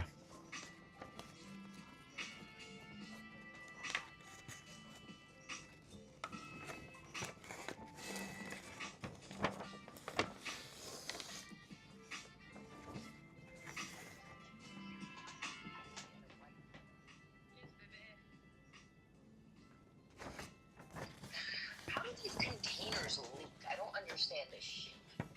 Like plastic containers, fully sealed. How are they leaking shit? They come out the top. Sometimes you don't close the top well and it leaks out. Even when the top is well put on, it Fully leaks out. closed, yeah. Like my fridge, there's a. I think that's why my fucking ice is smelling like fucking. Well, you be putting a lot of shit in your fridge, bro. I Like, do. I'm not gonna lie. I do. I do.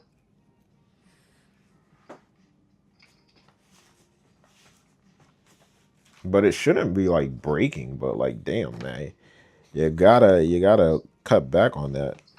No, no, I'm gonna just like I need to stick to the old rule where it's like if I don't finish it, like it's going in the trash. I'm not gonna eat leftovers, honestly. So what's the fucking point of Yeah, making a true. fucking mess for myself to clean up later on? This is just it's more annoying for me. Yeah, the fact that you don't eat it is like, you know, it's like So okay if you annoying don't at the eat it. point. So Yeah, yeah, yeah. I'm being late. Like I also just I feel bad because of the way I'm raised of like wasting food and stuff like that. But let's be fucking honest, it's just a waste at this point anyway. So might as well just chuck it before it rots in my fridge. Right.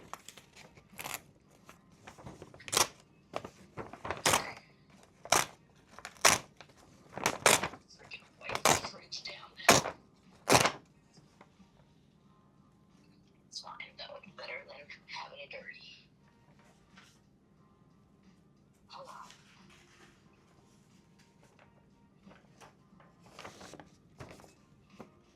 What are you doing? You out the door yet? Almost. I was emptying out the fridge and something fucking leaked. That's why I'm just cleaning that up with a wipe right now. And so I just finished it. Checking it out. I was like, I'm going out, so I might as well just throw out like a little bit of trash, make my life easier for later. Fucking half my fridge is like leaking and shit.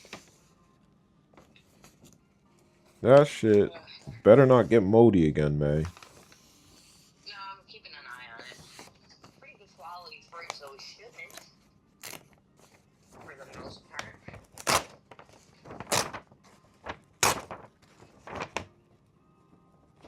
You know what I mean? But, Yeah. you never know. It's brand new, so at this point, if it starts getting moldy right, like, already, like, the fucking fridge is fucked. That's not my fault. May, I think if it gets moldy again, it is your fault. It's not my fucking fault. I'm accused to admit it. Molly, what's your video on today? You've been making a lot of cool videos. I've been liking them. This one is a long form video. This one is just me in my room just doing what I do. Doing your damn thing. Just doing what I do, bro. Doing what I do, bro. The way you say it's good, hilarious. Doing what I do, man. Doing what I do. Yeah, I'm trying to get myself some pot, so when I fucking clean up this place a little bit later today, you know, I have a little fucking present for myself. Oh, I was so excited. Mr. Shaw's wife called me. Who? Mr. Oh, Shaw. Mr. Shaw's wife. Yeah. Yeah. And she Okay. asked me to cut the grass, and I said no.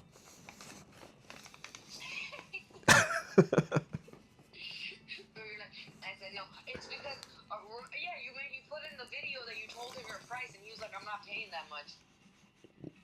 Isn't that crazy, bro?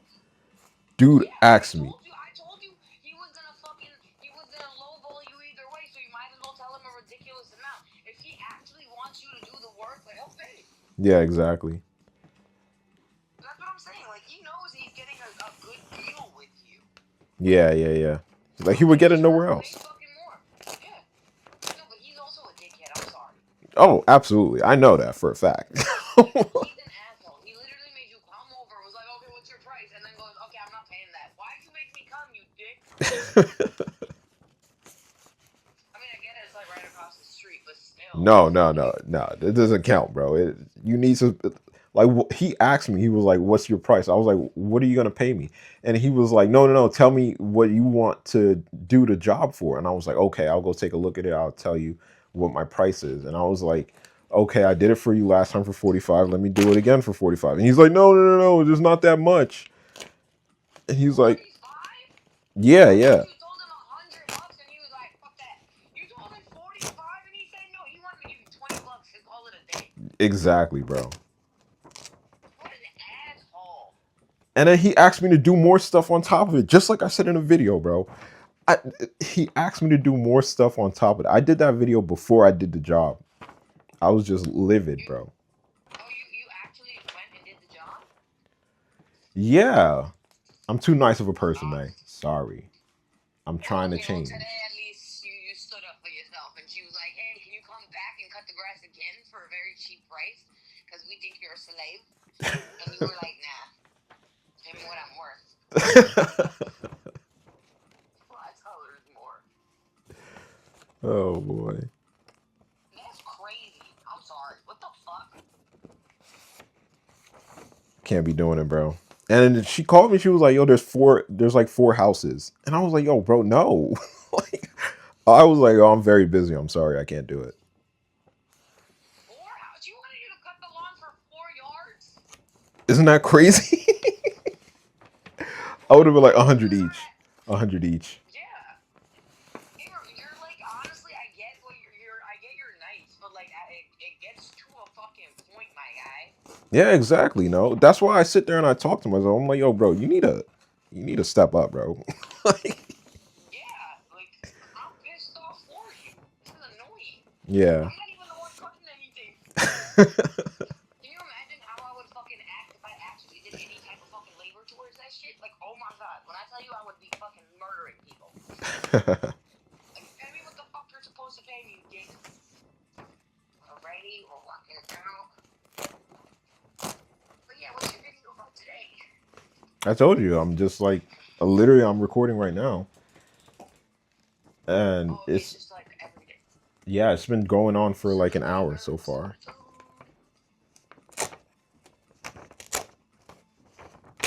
Burn some food.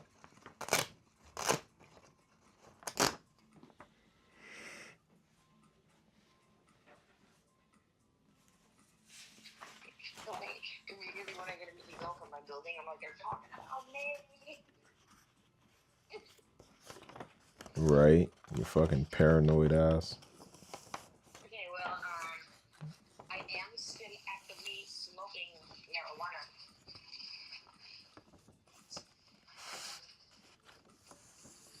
Also, as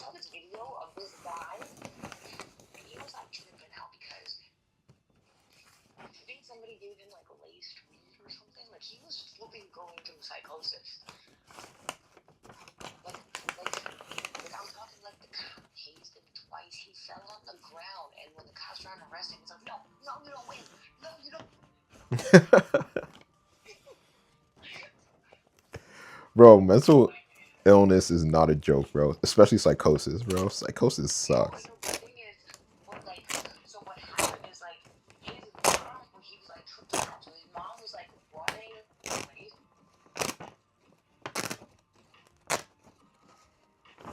Hello? I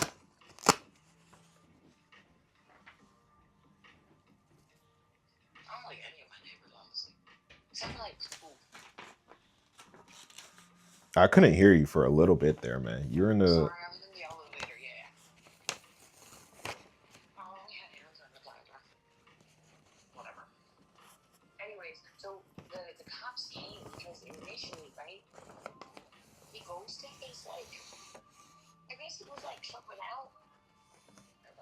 And his mom like tried to run away from him, right?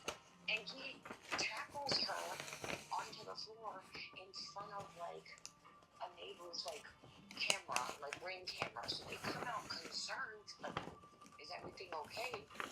Right? Hello.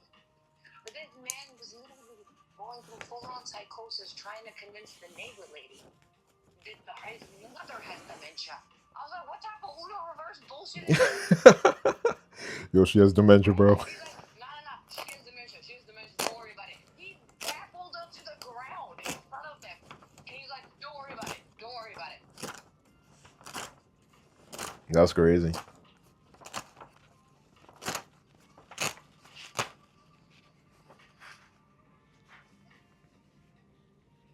I don't know what's going on. I heard dog barking and it's not my business. Oh, this is a lot of work. This is why I need a digital notebook. I'm getting one soon. Oh my god, anyways, I saw this other video where there's this guy, right? He was like known as the Spice King or whatever the fuck. Uh-huh. Right? Like he would be one of those people who like eats like super spicy food and be like no reaction. Yeah. So he just went viral on the internet because somebody like was reporting him basically. Like he went to Six Flags with his partner and their children, and he's like verbally cussing her out like very intensely to the point where like some bystanders like intervened. They were like, "Yo, calm down." He starts cussing them out, right? Because they're white people, and they're like, "You call me the N-word." Oh, this is a black guy? It wasn't black. He's black, but the thing is, because he's a public figure, right? That shit is now taking rounds all over the internet. And I'm just like watching the video too. And I'm like, you know, I be acting a fool sometimes. And fucker, I'm gonna hit somebody today. He's sitting in the middle of the sidewalk. Can you give me $20, sir? Can you give me $20, bitch? You don't get out of my fucking face before I pop you. $20 is a lot. He's not even right in his mind, hey, bro. But damn, like usually they ask for like 50 cents. He was also tripping out. I was like, if you don't get away from me. That's so cute.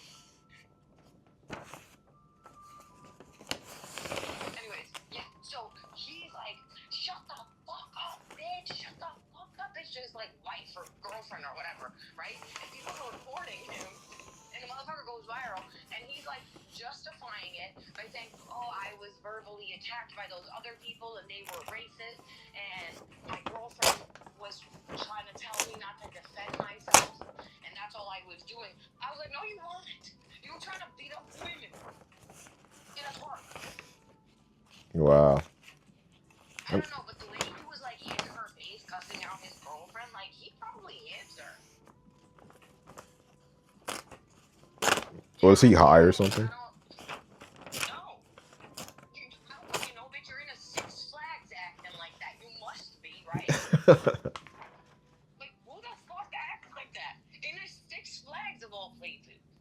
Yeah, Like, for it's real. surrounded with children. Do they even have kids? It's I just his mean, he girlfriend, was right? there. Yeah, maybe he has kids. I don't fucking know. It was them two at the park. You know, they were young. I don't know. How old is this guy? Maybe our age, maybe a little younger than us. In his mid-20s. Mid-20s? Dude sounds like a grown-ass man. He is. He is a grown-ass man. I don't know his exact age, but yeah, like he was cussing this lady out in a children's park. And when somebody was like, "Hey, you need to calm down," he started cursing those women out for jumping in. And mind you, the only reason why he went off, like he crashed out with that video, is because when he was cursing out his girlfriend, the lady walked up to her and said, "You deserve better than that," and he lost it. Because she's probably right. I mean, yeah. I would start screaming assault. Why would not?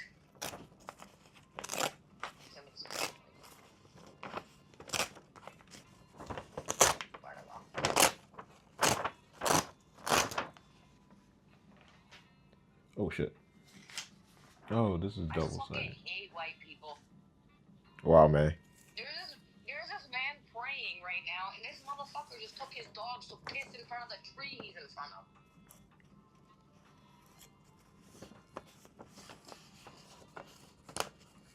White racist people honestly need to be drop kicked in the skull multiple times.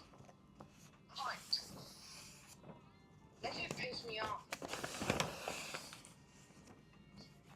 Well, the guy was praying outside. What was he? Yeah, he's a cab driver or something, so he just pulled out his like prayer mat on the side of the road and he's praying. And this Oh. dude takes his two fucking dogs in front of his prayer mat and lets them piss on the tree. He did that shit on purpose. Fucking, oh my god, shit pissed me off.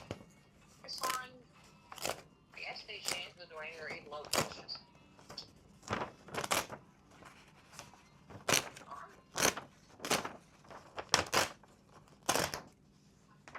Whatever.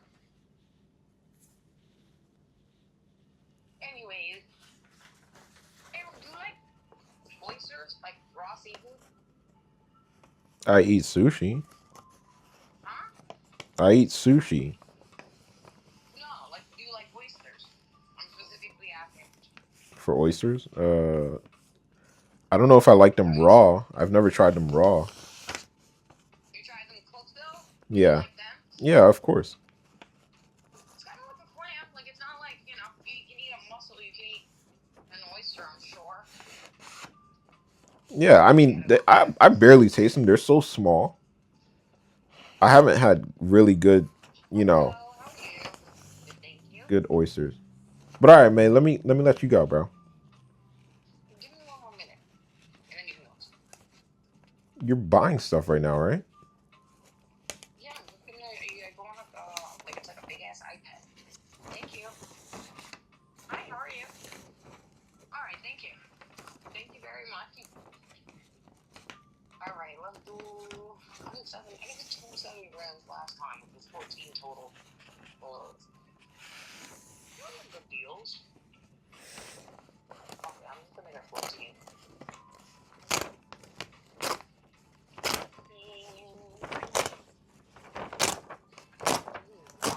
$25 for 14 grams. Am I nuts?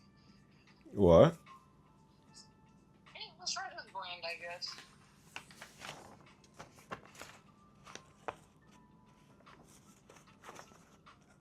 Well, donkey. Are these? I don't know. Whatever.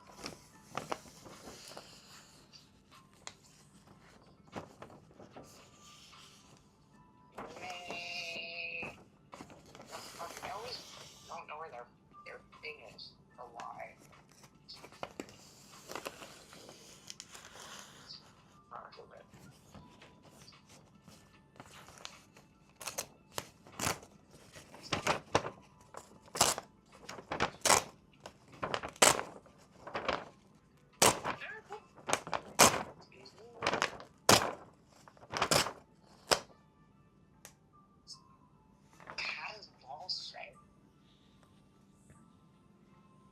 Yeah, it's like 90. It's 90. Yeah. Nice.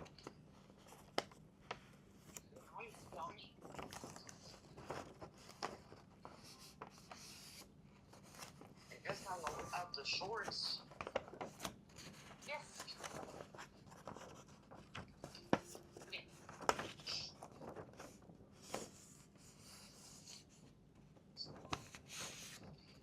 Okay.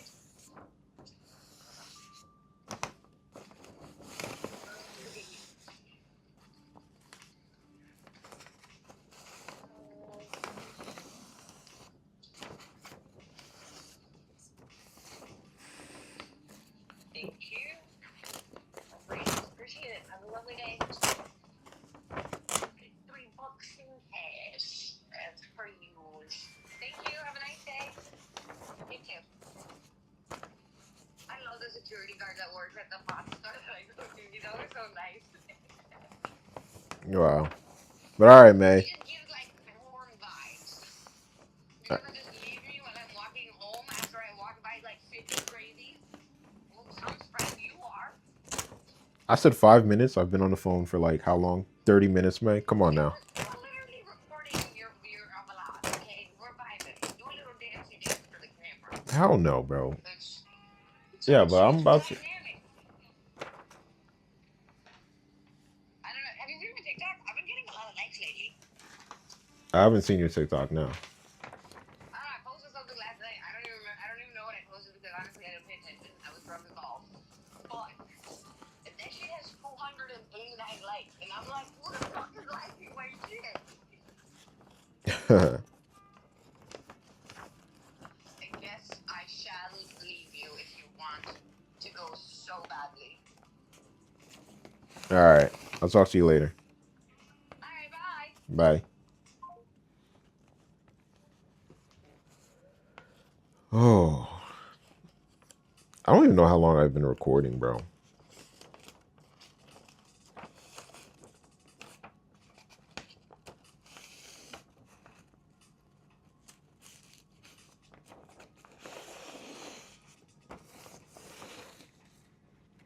Let me check.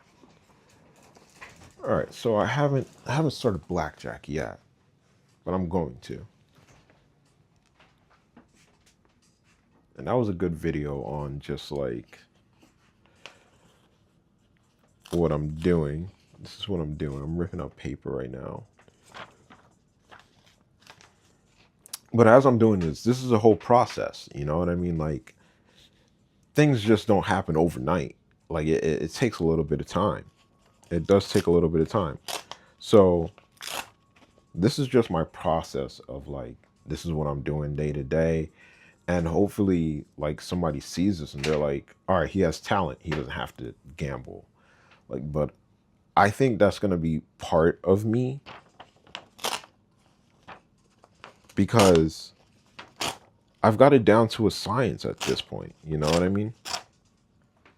It's not like anybody else is gonna give me money for doing work that I want to do. It's like, yo, bro, I'm not.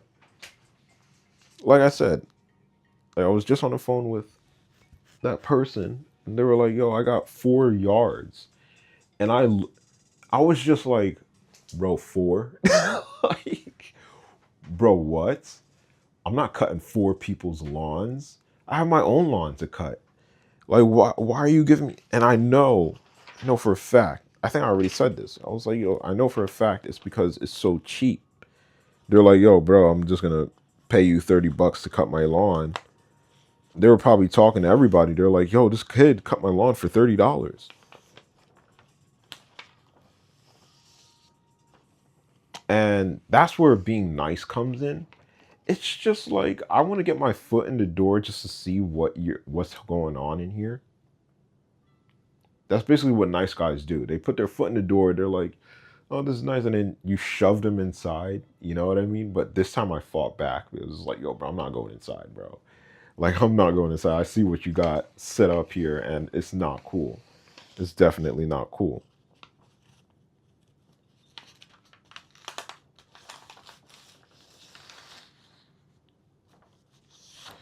But yeah, like I started. saying, like, after I started this whole gambling thing, it was just like, yo, bro, I'm busy. And I've never said that before. Is last year I was just like, you want me to come over? Yeah, sure, I'll come over. You want me to do your lawn? Yeah, sure, I'll do your lawn. And it's like I had nothing going for me. And that's why if this ever goes off, if I do become successful, it's going to be like, yo, bro, this is where I started from, and you're never gonna get me out of that. Like I started gambling. Uh, I started doing. I started smoking drugs. I started doing. So like I'm gonna be big on like mushrooms and Molly and weed. Like those are the three things that I'm going to be like, yo, that's I'm gonna basically do my dissertation on that stuff. You know what I mean? Like this is real science. I don't think what doctors are doing is real science. Like they're just going in there, they're like, I'm gonna force you to do something and you're gonna do it, and then I'm gonna get results out of it, and I'm going to write my little paper and be like, yeah, I did something. You know what I mean?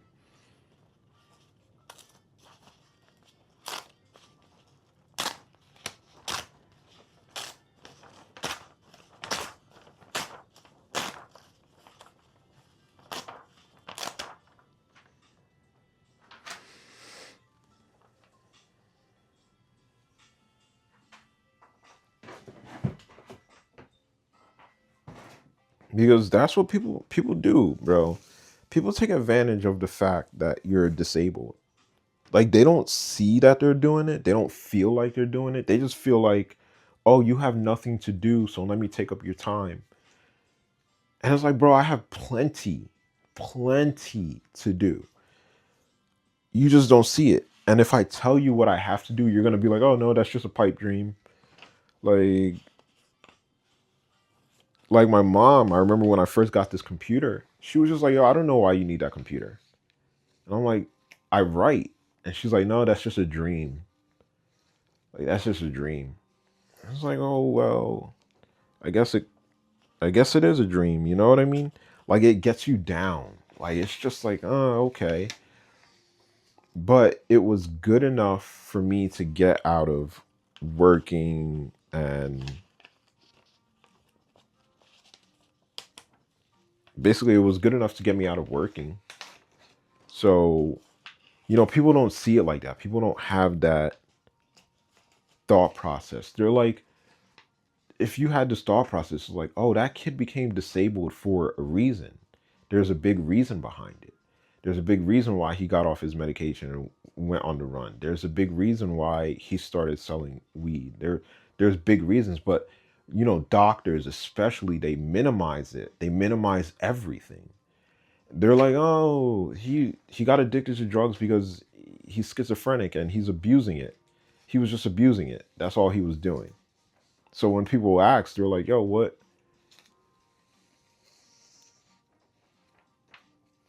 does schizophrenia mean to you? And if you talk to a doctor, they're just going to be like, oh, they hear voices, they're delusional, uh, and they have to be on medication. But if you were to ask me, it's like, yo, bro, it's a very intricate thing. What it does, it shapes your life based on the environment. So they would just be like, oh, the environment was bad for him, so he he got sick. That's the end of the story when you talk to a doctor. But if you were to talk to me, it's just like, yo, bro, it's so vast and it's so amazing that it will take me years to explain it to you. And that's what the book is for. That's what these videos are for. It's just like, I can't sit here and be like, yeah, schizophrenia, and start talking about it. No, bro, you're going to have to live it with me. You're going to have to live it with me. Like, you're going to have to see how my life goes day by day for you to be like, oh, that's a schizophrenic. Because you don't know what I do. Like, people just don't understand. And they don't understand how they take advantage of us. After you get disabled, everything becomes free labor then. Because they're like, oh, you get a check every month. With that check every month, you should be fine. So do this for me, do that for me, do this for me, do that for me. Luckily, my dad is getting back in the flow of like, if he does something, I'm going to pay him for it. you know, he's struggling with money. He doesn't give money to his church, but he usually does. He cuts like a $3,000 check for these people. And I'm sitting here like, you could have invested that back into your kid. You could have gave each kid $1,000 and see how that works with you. Because if you give it to a church, what is a church going to do with it, bro? Like, that's what it really pisses me off about church. Church pisses me off. Like, it's a cult. I'm sorry. You want to know what church is? It's a cult. It's a freaking cult. It's one of those good. No, I can't even say it's one of those good cults. It's one of those less lethal cults. But when you see what they do in the back end, like my parents were telling me that she was like, she started off the story. She was like, there's this person, she she works in real estate and she makes a lot of money and stuff like that. But she's calling us to donate money to the church, and she's calling us constantly, and she's constantly asking us, like, "Oh, can you donate? Can you donate? Can you give like $1,000? Can you give a little bit?" And I'm sitting here thinking to myself, I'm like, "Yo, you're in a cult, and you don't even realize it." And there's so many people that are stuck in that, and they're like, "No, we're worshiping God." Does God come down and ask you for $1,000 and then just disappears? Like, how do you get caught up in that stuff? I don't know, bro.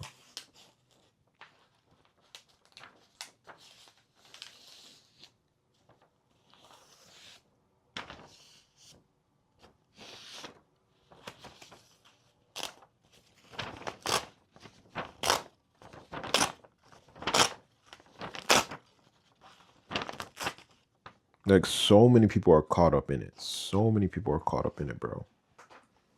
It's crazy. It's just like, yo, bro, why are you caught up in it, bro? So what are you asking? I don't know where I'm gonna save all these videos, but I'm gonna stop the video there. I'm gonna get something to eat because I'm famished right now. I actually feel very famished. I ate like half a stew thing. I think I'm gonna eat the other half. I don't know, bro. I be throwing out food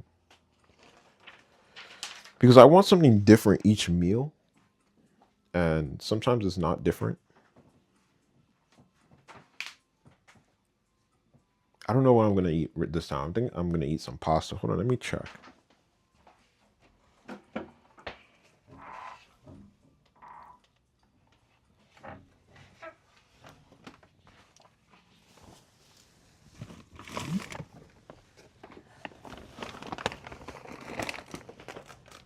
Oh, there was this rice I wanted to try. I think I'm gonna try the rice.